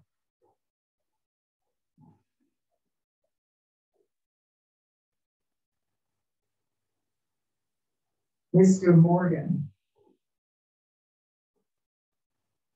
No news is good news. I didn't. Definitely. I would find my way to support this. Again, it's two things. I'm definitely more into Black future than Black history, and I'm definitely more into action items that come around besides this discussion. And I do think it's important to know the history of it. And I don't think having Black history conversations, I just think it's a volatile time as it always been. If I can find a way to make it to help, I will, but I am very imbalanced about the whole idea. I do think I want to honor MLK for his part in our forced integration and whatnot, but I'll say less, but I will do my best to contribute in a positive way. Thank you. Any other comments? I mean, I'd be happy to support, however, whatever capacity that I can. Mm-hmm. No, Sam, thank you. Well, right now, I would like if someone would make a motion that we do, that we go forth with a citywide Martin Luther King event during the week of King's birthday. Yes, therefore, yeah. That was going to be my question. I'm sorry, just because it's next Monday, so it would not be on the day. It would be that week. Okay, I'm sorry. That's okay. I forget to look up Councilwoman Mr. Woodcock. Go ahead. Out of sight, out of mind. No, I support this as well, and I do appreciate Mr. Morgan's comment that this is not about looking backwards completely. This is about learning. Could you speak up a little bit? Your voice gets muffled. This is about using the past and moving forward. So I'm agreeing with Mr. Morgan that this needs to be a proactive, celebration in terms of going forward. Thank you. I do support this. Thank you. I'll just add, if I mentioned this when I spoke to you earlier, but I've been doing some research on Ypsilanti history, so I can offer any assistance in sharing some stories. Sorry, I've been doing a lot of research on Ypsilanti history, and I've been doing some research on prominent Black women for Ypsilanti, so I can offer any assistance in sharing stories and research of the time. I am happy to do so. All right, thank you. And the lady that we discussed today, she was very, very prominent during the civil rights movement here in the city of Ypsilanti. So, okay, could we have a motion so that it we can call this a city event? I can't make the motion, but I move that we hold a Martin Luther King celebration event as a city event beginning for this year, 2022. Can I ask a question? Yeah. There a budget item to this, or is this going to be strictly some no, money? If there would be no cost to it. It was the only cost to the city would be that we would be using the city's Zoom account. Support. All right, it's been moved and supported. Any further discussion or comment? Yeah, because the original comment that I made, I wasn't done. I was just inquiring about if we meant this to be something that happened in the next week, and if so, what mechanisms are already in place to make sure this is going to happen? Because I thought, it's not a lot of time. So I'm just wondering, like, what pieces may already be put together or prepared for this to happen within the next week. There has been the people that would be a part of the conversation. They've been contacted and have agreed to be a part of it. And I'm waiting back to hear from one or two people, but that would not stop it. And it's a conversation that will go on whether the city does it or not. But I would just like to see the city begin to have an event to acknowledge, because we go and spend the day, and many of us go and spend the day at Easter's, but it would be nice also coming from the food. So it's been any other questions or comments? Okay, seeing none, we can call the roll. Mr. Halinga, please. Mayor Richardson? Yes. Councilmember Morgan? Yes. Mr. Jones-Chance? Yes. Mayor Pro Tem Brown? Yes. Councilmember Somerville? Yes. Motion carries with 5 yes, 2 absent. All right, thank you. And I also mentioned the Black History conversation. I will ask the clerk to prepare a resolution for our next meeting. If I get a consensus from council now that it's something that we would like to go forward. We can go forward with what having conversations on Black History Month. During the Black History here in the city of Ypsilanti. Okay. I'm good. Yep, I'm happy to talk about Black History anytime. Okay. Yes. I'm sorry. Do you have a tentative date for next week? I'm just trying to plan. So do you have a date? Would it be next Friday, or do you not know a date yet? Originally we had talked about Wednesday. I'm working with, we're working together. Judy Jackson, who is now a contractual employee of Ypsilanti Historical Museum. And they contracted with her to do some research on Black history here in the city of Ypsilanti. And if you get the gleanings, some of the last few articles that have been on Blacks have been written by her. So we're working together, and we were looking at Wednesday, but once I had to wait to get approval from council to do it citywide, then I think we'll probably look at next Friday. I will definitely have the date and time next tomorrow, so I can get that out. Thank you. Okay, and I think I got a consensus from at least 3 on the Black History program. So I will have a resolution prepared and the programs will be ready to go. The resolution will be for the next meeting, unless you want to, somebody would like to move now, or if you'd rather wait and have it in resolution form. That sounds good. Have it in, yeah, it does. Okay. All right, thank you.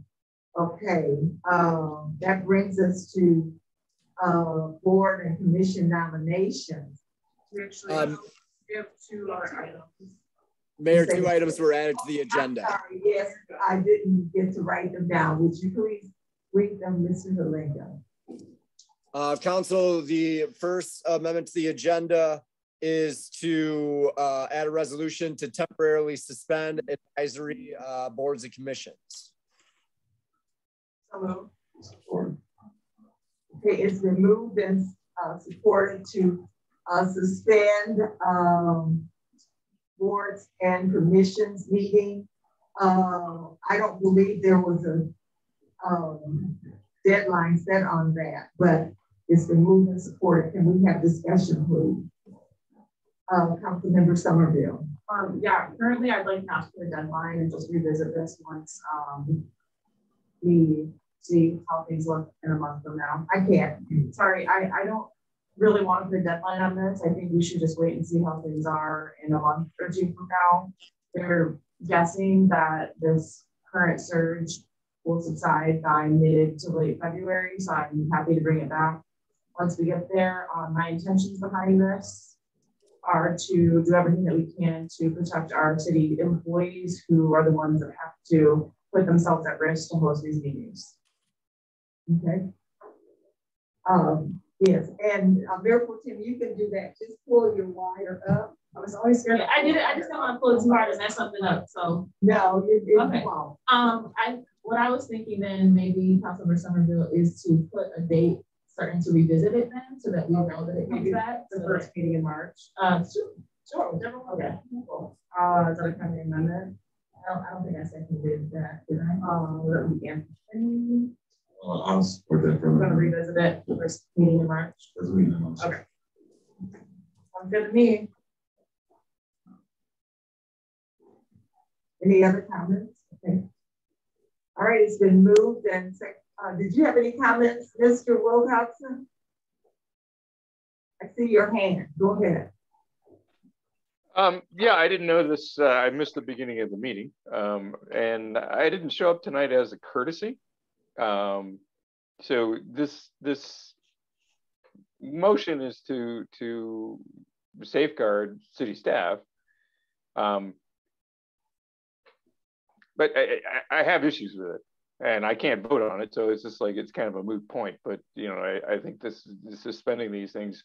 You know, I don't know what's happening at the state level, but this is making a decision for a lot of other people, and I don't know if people have talked to other, you know, if anybody on council has talked to people on commissions to see what their feeling is with this and whether they would be. I know that some people, the Sustainability Commission meeting yesterday was canceled by the chair for this very reason. But I see that there's an HRC committee meeting tomorrow that has not been canceled. So I'm just kind of curious. I mean, I know people are very concerned, but that concern seems to be, you know, we've been dealing with this for a while. If people do what they're supposed to do, then that shouldn't be an issue. I respond to that. Yeah, this is the worst surge we've experienced throughout the entire pandemic, and we no longer have protections from the people who are supposed to make those decisions for us. We no longer have the state of Michigan rolling back any guidelines. Nothing's closing down.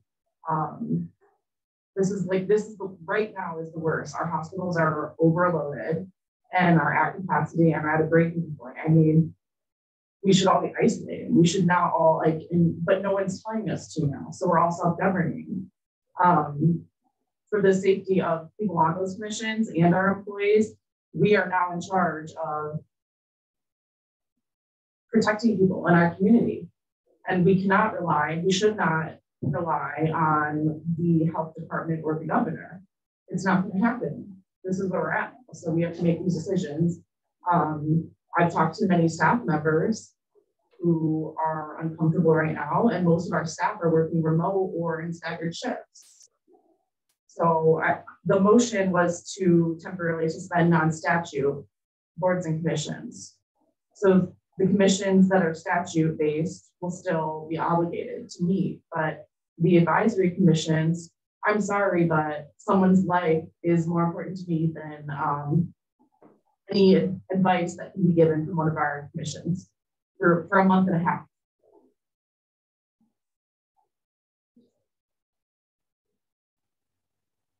Any other comments?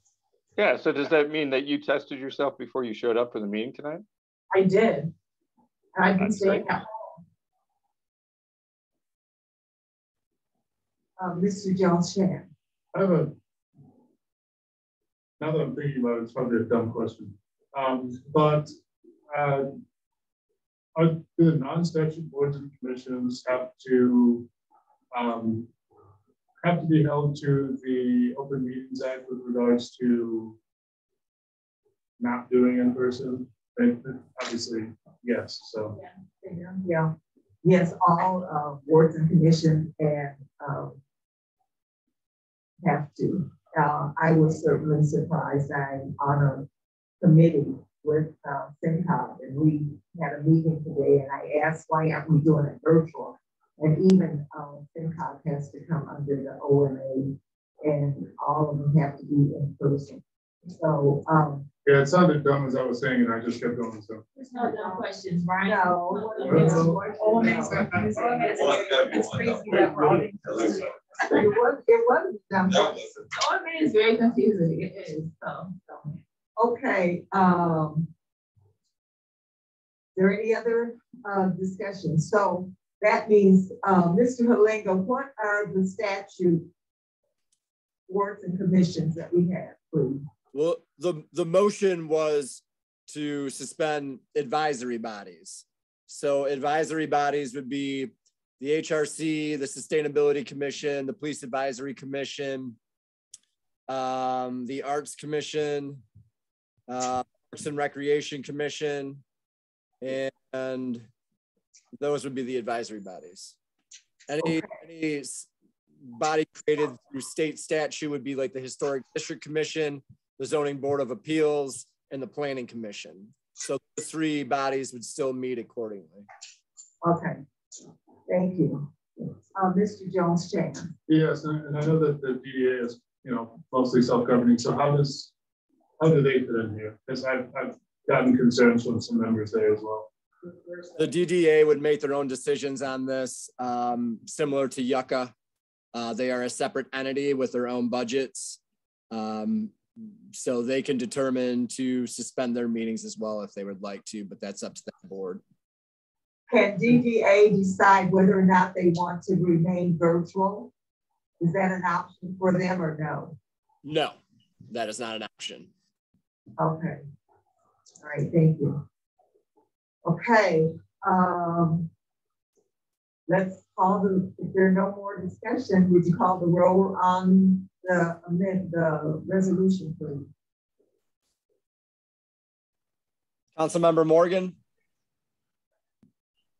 Yes. Mr. Jones-Chance? Yes. Mayor Pro Tem Brown? Yes. Councilmember Somerville? Yes. Mayor Richardson? Yes. Motion carries with 5 yes, 2 absent. Thank you. Council, the next item on the agenda was to move all council meetings to the Freight House. Yeah, I'll speak to that. I want to make a friendly amendment to it too, just to make it in conjunction. Well, first one has to be moved and supported. Same. Did you move that? You can support. I mean, support. So, all right, is there support? Support. Thank you. And so again, the idea behind this is just to create a bigger space for us to interact and do our meetings while inviting perhaps a few more John Q public with a bigger airflow. And I would like to make the time constraints in conjunction with the boards and commissions to the first meeting in March. Yeah. I support the friendly amendment. Okay, there's been a friendly amendment to add a time till the first meeting in March. Mayor Pro Tem. Yeah, my main question would be, does the Freight House have capacity to run the meetings the way we have to run them now with the virtual component? Because I think that I didn't think of that before, but as I'm seeing what we're doing today, I'm concerned that may not be possible. It would be difficult. Mr. Jacob. Yeah, I share those concerns. Just the technology we have in council chambers is still somewhat difficult to hear. And I've heard that from a couple people on the call.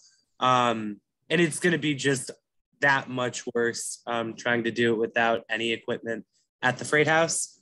So I think it's going to be a logistical challenge, although I can see why you might want more space. Thank you. And I think you were going to say something as well. It would be difficult to provide the virtual component at the Freight House. It would, there's no technology in place. There's no microphones. It would essentially, each council member would need to bring their own laptop or iPad, and then we could set up the virtual component that way. However, every time you finish speaking, you would need to mute yourself, or it would be a tremendous echo.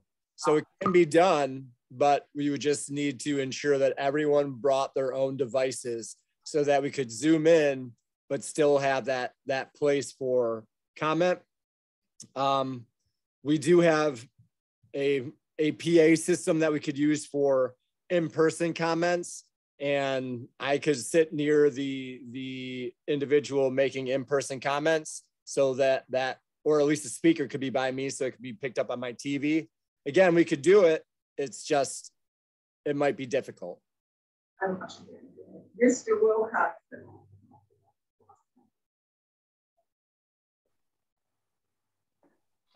I had a conversation with staff today regarding the CBO meeting that we're required to have because we've decided to go ahead with that. That is scheduled for the 17th. We're going to do a dry run through this with people remote and people at the Freight House at the end of this week.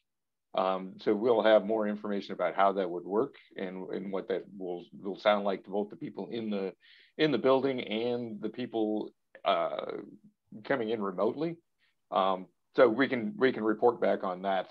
And if it turns out that that's a total bust and it's not going to work, then we're going to have to figure out what we're going to do about the CBO meetings. And I'm under the impression that there are other meetings that will be coming up that will have to address this as well. So, you know, we've tried to have this be a hybrid meeting, and we'll test that system later this week. And, you know, we can get back to that by the next meeting.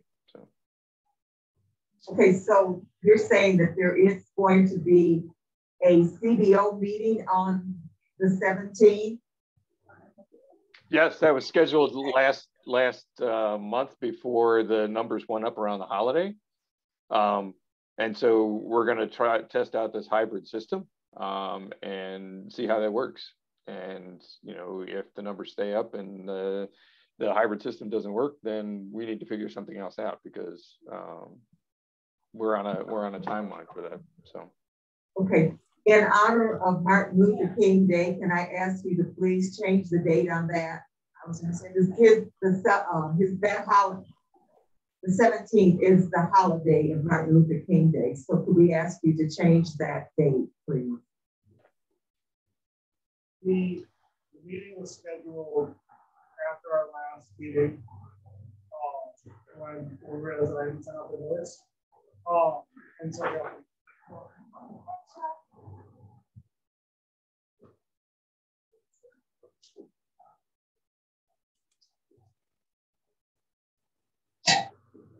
So the meeting was scheduled after the last meeting, after that mess up that I made. And so the schedule basically be as soon as possible. Because the developer had assumed that it would happen on the 17th of December. We didn't realize it was Martin Luther King Day. However, the notices have been sent out to almost 1,000 people for the CBO 30 days in advance. And so all will go out on the 17th of December. And so there really isn't a way to reschedule that. But the city's closed on that day. I'm well aware of that now. So, yeah, I don't feel like we should have a meeting on the date that it's a state holiday and the city is closed. Yeah, so, but we've already invited other people to the meeting. I have questions relevant to the agenda item. Okay, don't go away, Joe. Councilmember Somerville. Yeah, just Andrew, a quick question for you. Logistically, how many people can we fit in City Hall for public comment? We had 2 people show up at the beginning of the meeting today. I believe the fire code allows up to 76 people. Okay. Spaced out, how many people can we? Spaced out, we can fit, like if we use social distancing, we can probably fit, I don't know, 8 people in addition to council and the staff member. Okay, yeah, obviously this is like a big technology stretch, but it also feels like in many ways, I agree that the technology piece is very helpful for access to the meeting, but it's also preventing people for OMA from attending in person. If we have like 20 people show up to attend an in-person meeting, I don't know. I'm okay bringing this back and considering it again at our next council meeting. Council, if I could make a suggestion, if we could start this following the 18th, that goal session, so that will give the ample time to test it for the CBO meeting, as well as the staff testing it later this week. And then we'll be able to make a determination if we should, in fact, move into the Freight House during goal sessions or after goal sessions. Typically, there's not a large public turnout for goal sessions, so it might be a good meeting to make that determination.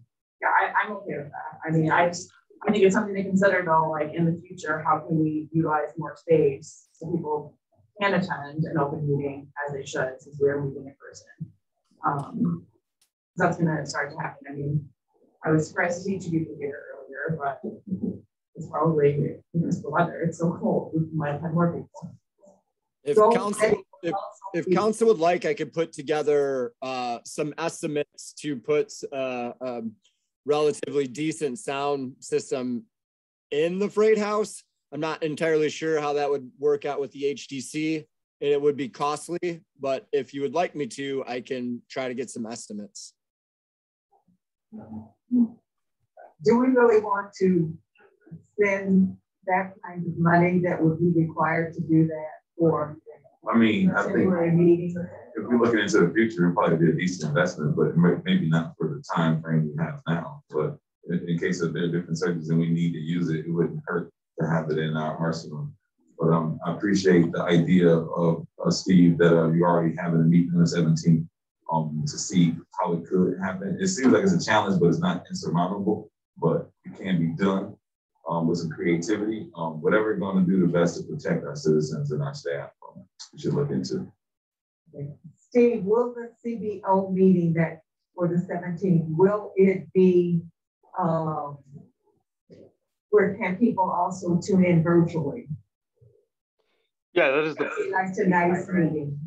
The point is to have it be a hybrid meeting. I think that Joe and I and other staff members need to have a conversation about the scheduling of that, because that's going to exclude a significant number of people that won't attend on that date. And so, if we have to notice another meeting, I think we need to have that conversation. So we can take that offline, Joe. And I was just going to send you an email, but we can test it this week anyway, and see what it looks like. But this was done kind of with just the noticing requirements for that meeting. And so I think, Joe, we should have another conversation about that to see what that looks like. So. All right, now is that why did you cover what your hand was up? Did you cover what you were? Yeah, you know, and it didn't occur to me because I've never had a job that allowed me to have MLK Day off.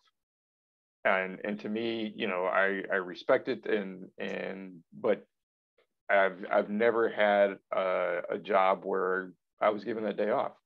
So it didn't even occur to me at that point, but it does make sense that a number of people would not show up, and we will reduce the attendance of that meeting on that date. So I think we should rethink that. Okay, thank you. That's understandable.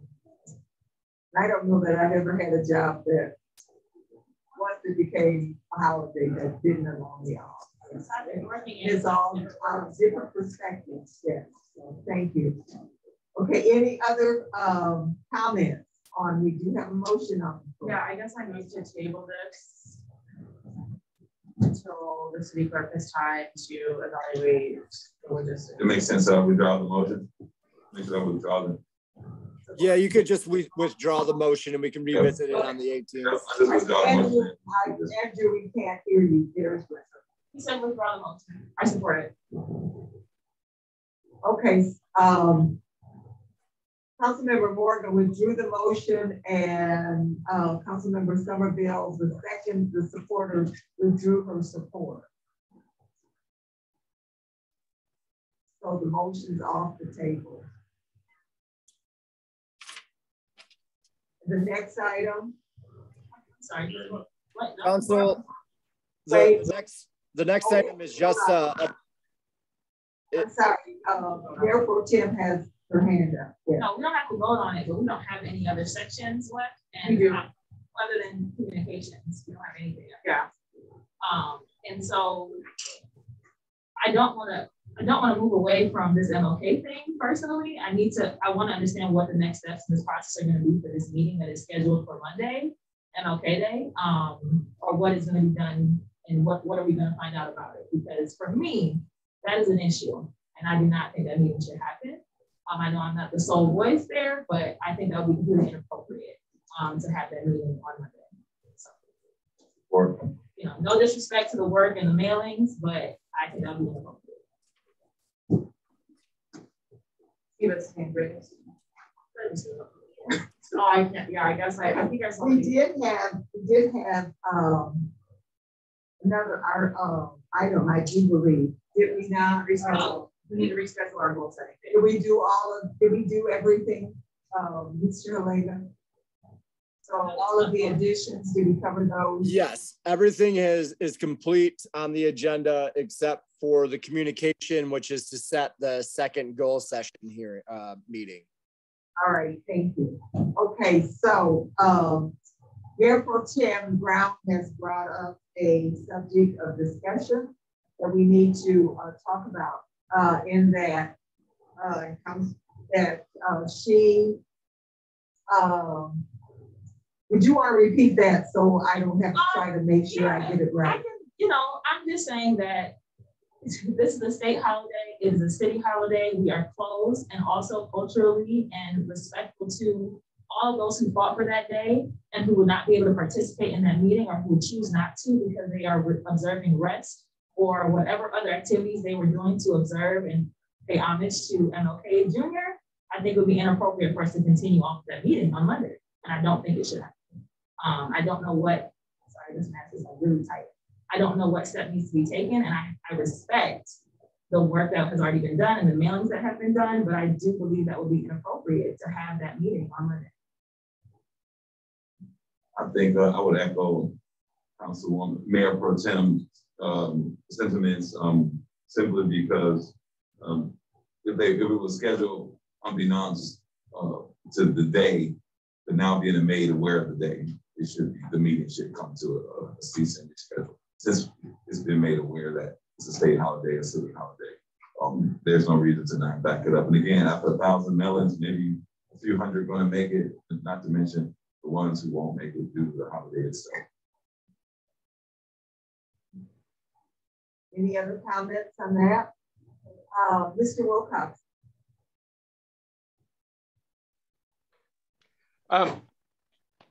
I agree. It's going, for all of those reasons. The cost here is, I don't even know what the cost is, but Joe can address that, and it to some extent it doesn't really matter. We can do another mailing and we can figure that out. Well, I couldn't really hear you. I heard you, but I couldn't distinguish what you were saying. I do apologize.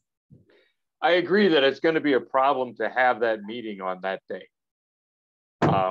And it's got a number of flaws in terms of attendance because of the hybrid meeting. It's got attendance because of MLK Day. It's got attendance because of COVID.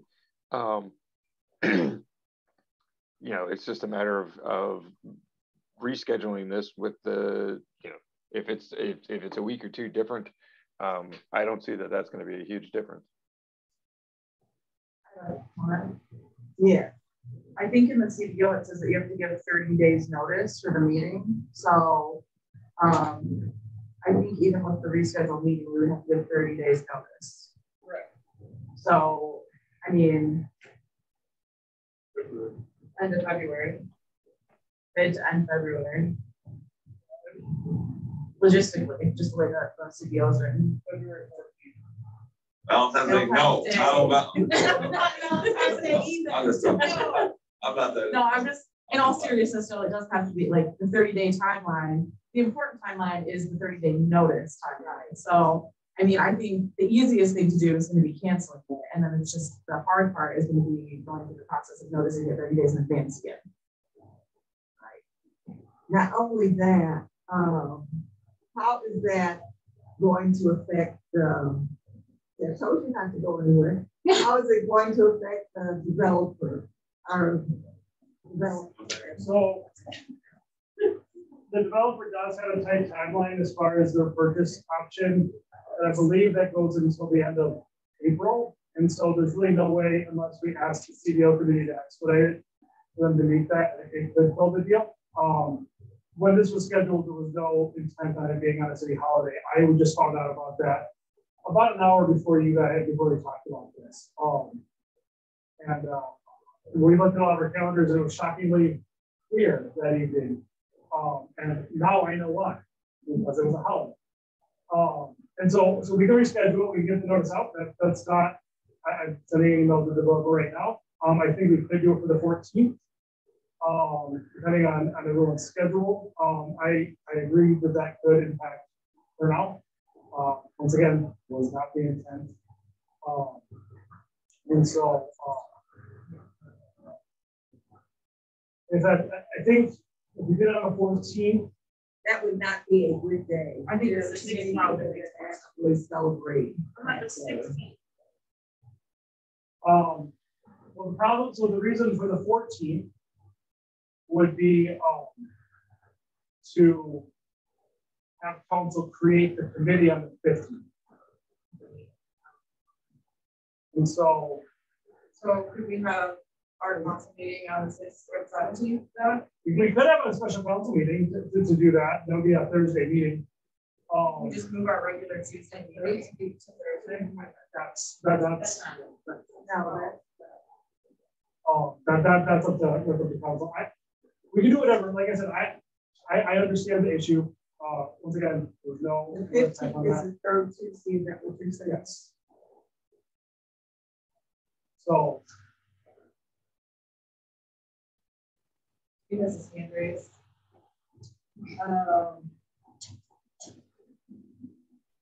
No day in the week of the 6th would be. We want to give 30-day notice. I mean, technically we don't have a community benefits ordinance, but we do want to follow it. So we could do the week of the 6th if council actually. How does council feel about that? Because we don't have the community benefits ordinance, we could have the meeting the week of the 6th. So it's in fact, what, 2.5 weeks, 3 weeks? We get the notices out by Friday. But that's up to council. I mean, yeah, we're just whatever makes sense. Whatever makes sense. We're just practicing here. So yeah, but so we're just practicing. Okay. So, I mean, I think I would prefer it to be sooner so we can actually get the ball rolling. Yeah. And like I said, there wasn't. Love it. So council doesn't mind if we go with a 3-week notice instead of a 30-day notice. And have it on the 7th. Have it on the 7th. Steve, does that work for your calendar? Thumbs up. Okay, Mr. Wilcox, can I see your hand up? I was just going to point out that that this is an expired ordinance that we're working on here, and that we've noticed the community once in December and once in January. So 30 days is kind of is flexible as far as I'm concerned, because they know that it's coming up. If it was the first time that it had been noticed and it was less than 30 days, that would be one thing. But this has been going on for a while, so people are expecting that this meeting is going to happen. People are volunteering to be on the committee. The concerned parties know about it. So we still need to think about outreach. But yeah, I say go with less than the 30-day at this point. And you're talking about the 7th? Can we get a consensus from council that to call the meeting for February 7th? Perfect. Okay. That's fine. Notice will be out by Friday. Thank you, Joe. Appreciate you. All right, thank you very much. Okay. Mr. Wilcox, your hand is still up. Did you have something else for? No? Nope, okay. Just hadn't put it down yet. Sorry. Okay. Mr. Halinga, is there anything else for us to? Yes, we have to schedule the second goal sessions. Now that January 27th is available, it's a Thursday, or we could try to do it the second part in conjunction with the meeting on the 25th, and we could just make that a light agenda and just do the second half of goal session on the 25th and do a 6 o'clock start. I vote for the 25th. I was thinking about that. Okay, we do have a. Okay, can we direct our? We do have a meeting on the 25th. And we'll be getting a report back from Dr. Milner, correctly? Correct. Yeah, so we have our first meeting on the 18th next Tuesday, and then we could have the second goal session in conjunction with the regular meeting on the 25th with the 6 o'clock start time, and we can just make sure that agenda stays light so we can get through everything needed in 2 sessions. Would that give that 1 week time? Would that give Dr. Milner enough time? I've already discussed this with him, and he's open to doing it on the 25th or the 27th. Okay. Mayor Pro Tem. Which part of the meeting would come first on the 25th? The regular agenda and then go into goal setting, or the opposite? I would have the goal setting first, just so that Dr. Milner wouldn't have to be around late if needed. Okay, I have a follow-up question to that. I'm sorry. So, just bear with me, I'm sorry. So if I were to have to zoom into that part, there would be no voting on that until the end about the goals, correct? That's correct. The beginning of the meeting would have no action until the second part of the meeting for the regular meeting. All right, I'm good with 25th. So does that work for you? Can we come to, does this have to be a motion, or can we come to a consensus on it? No, if council's okay with the 25th, I'll reach out to Dr. Milner and set up that date. Okay, anyone opposed to second goal setting being on the 25th? We give them an option instead of just 1 day. I already set up a number of days, and he was good with the 25th. So he's it would either be the 25th or the 27th. So we'll choose the 25th too. Okay. All right, so we have that done. Okay. We've done that. So the meeting, all minds are clear. The meeting is now adjourned. Make a motion to adjourn. Oh,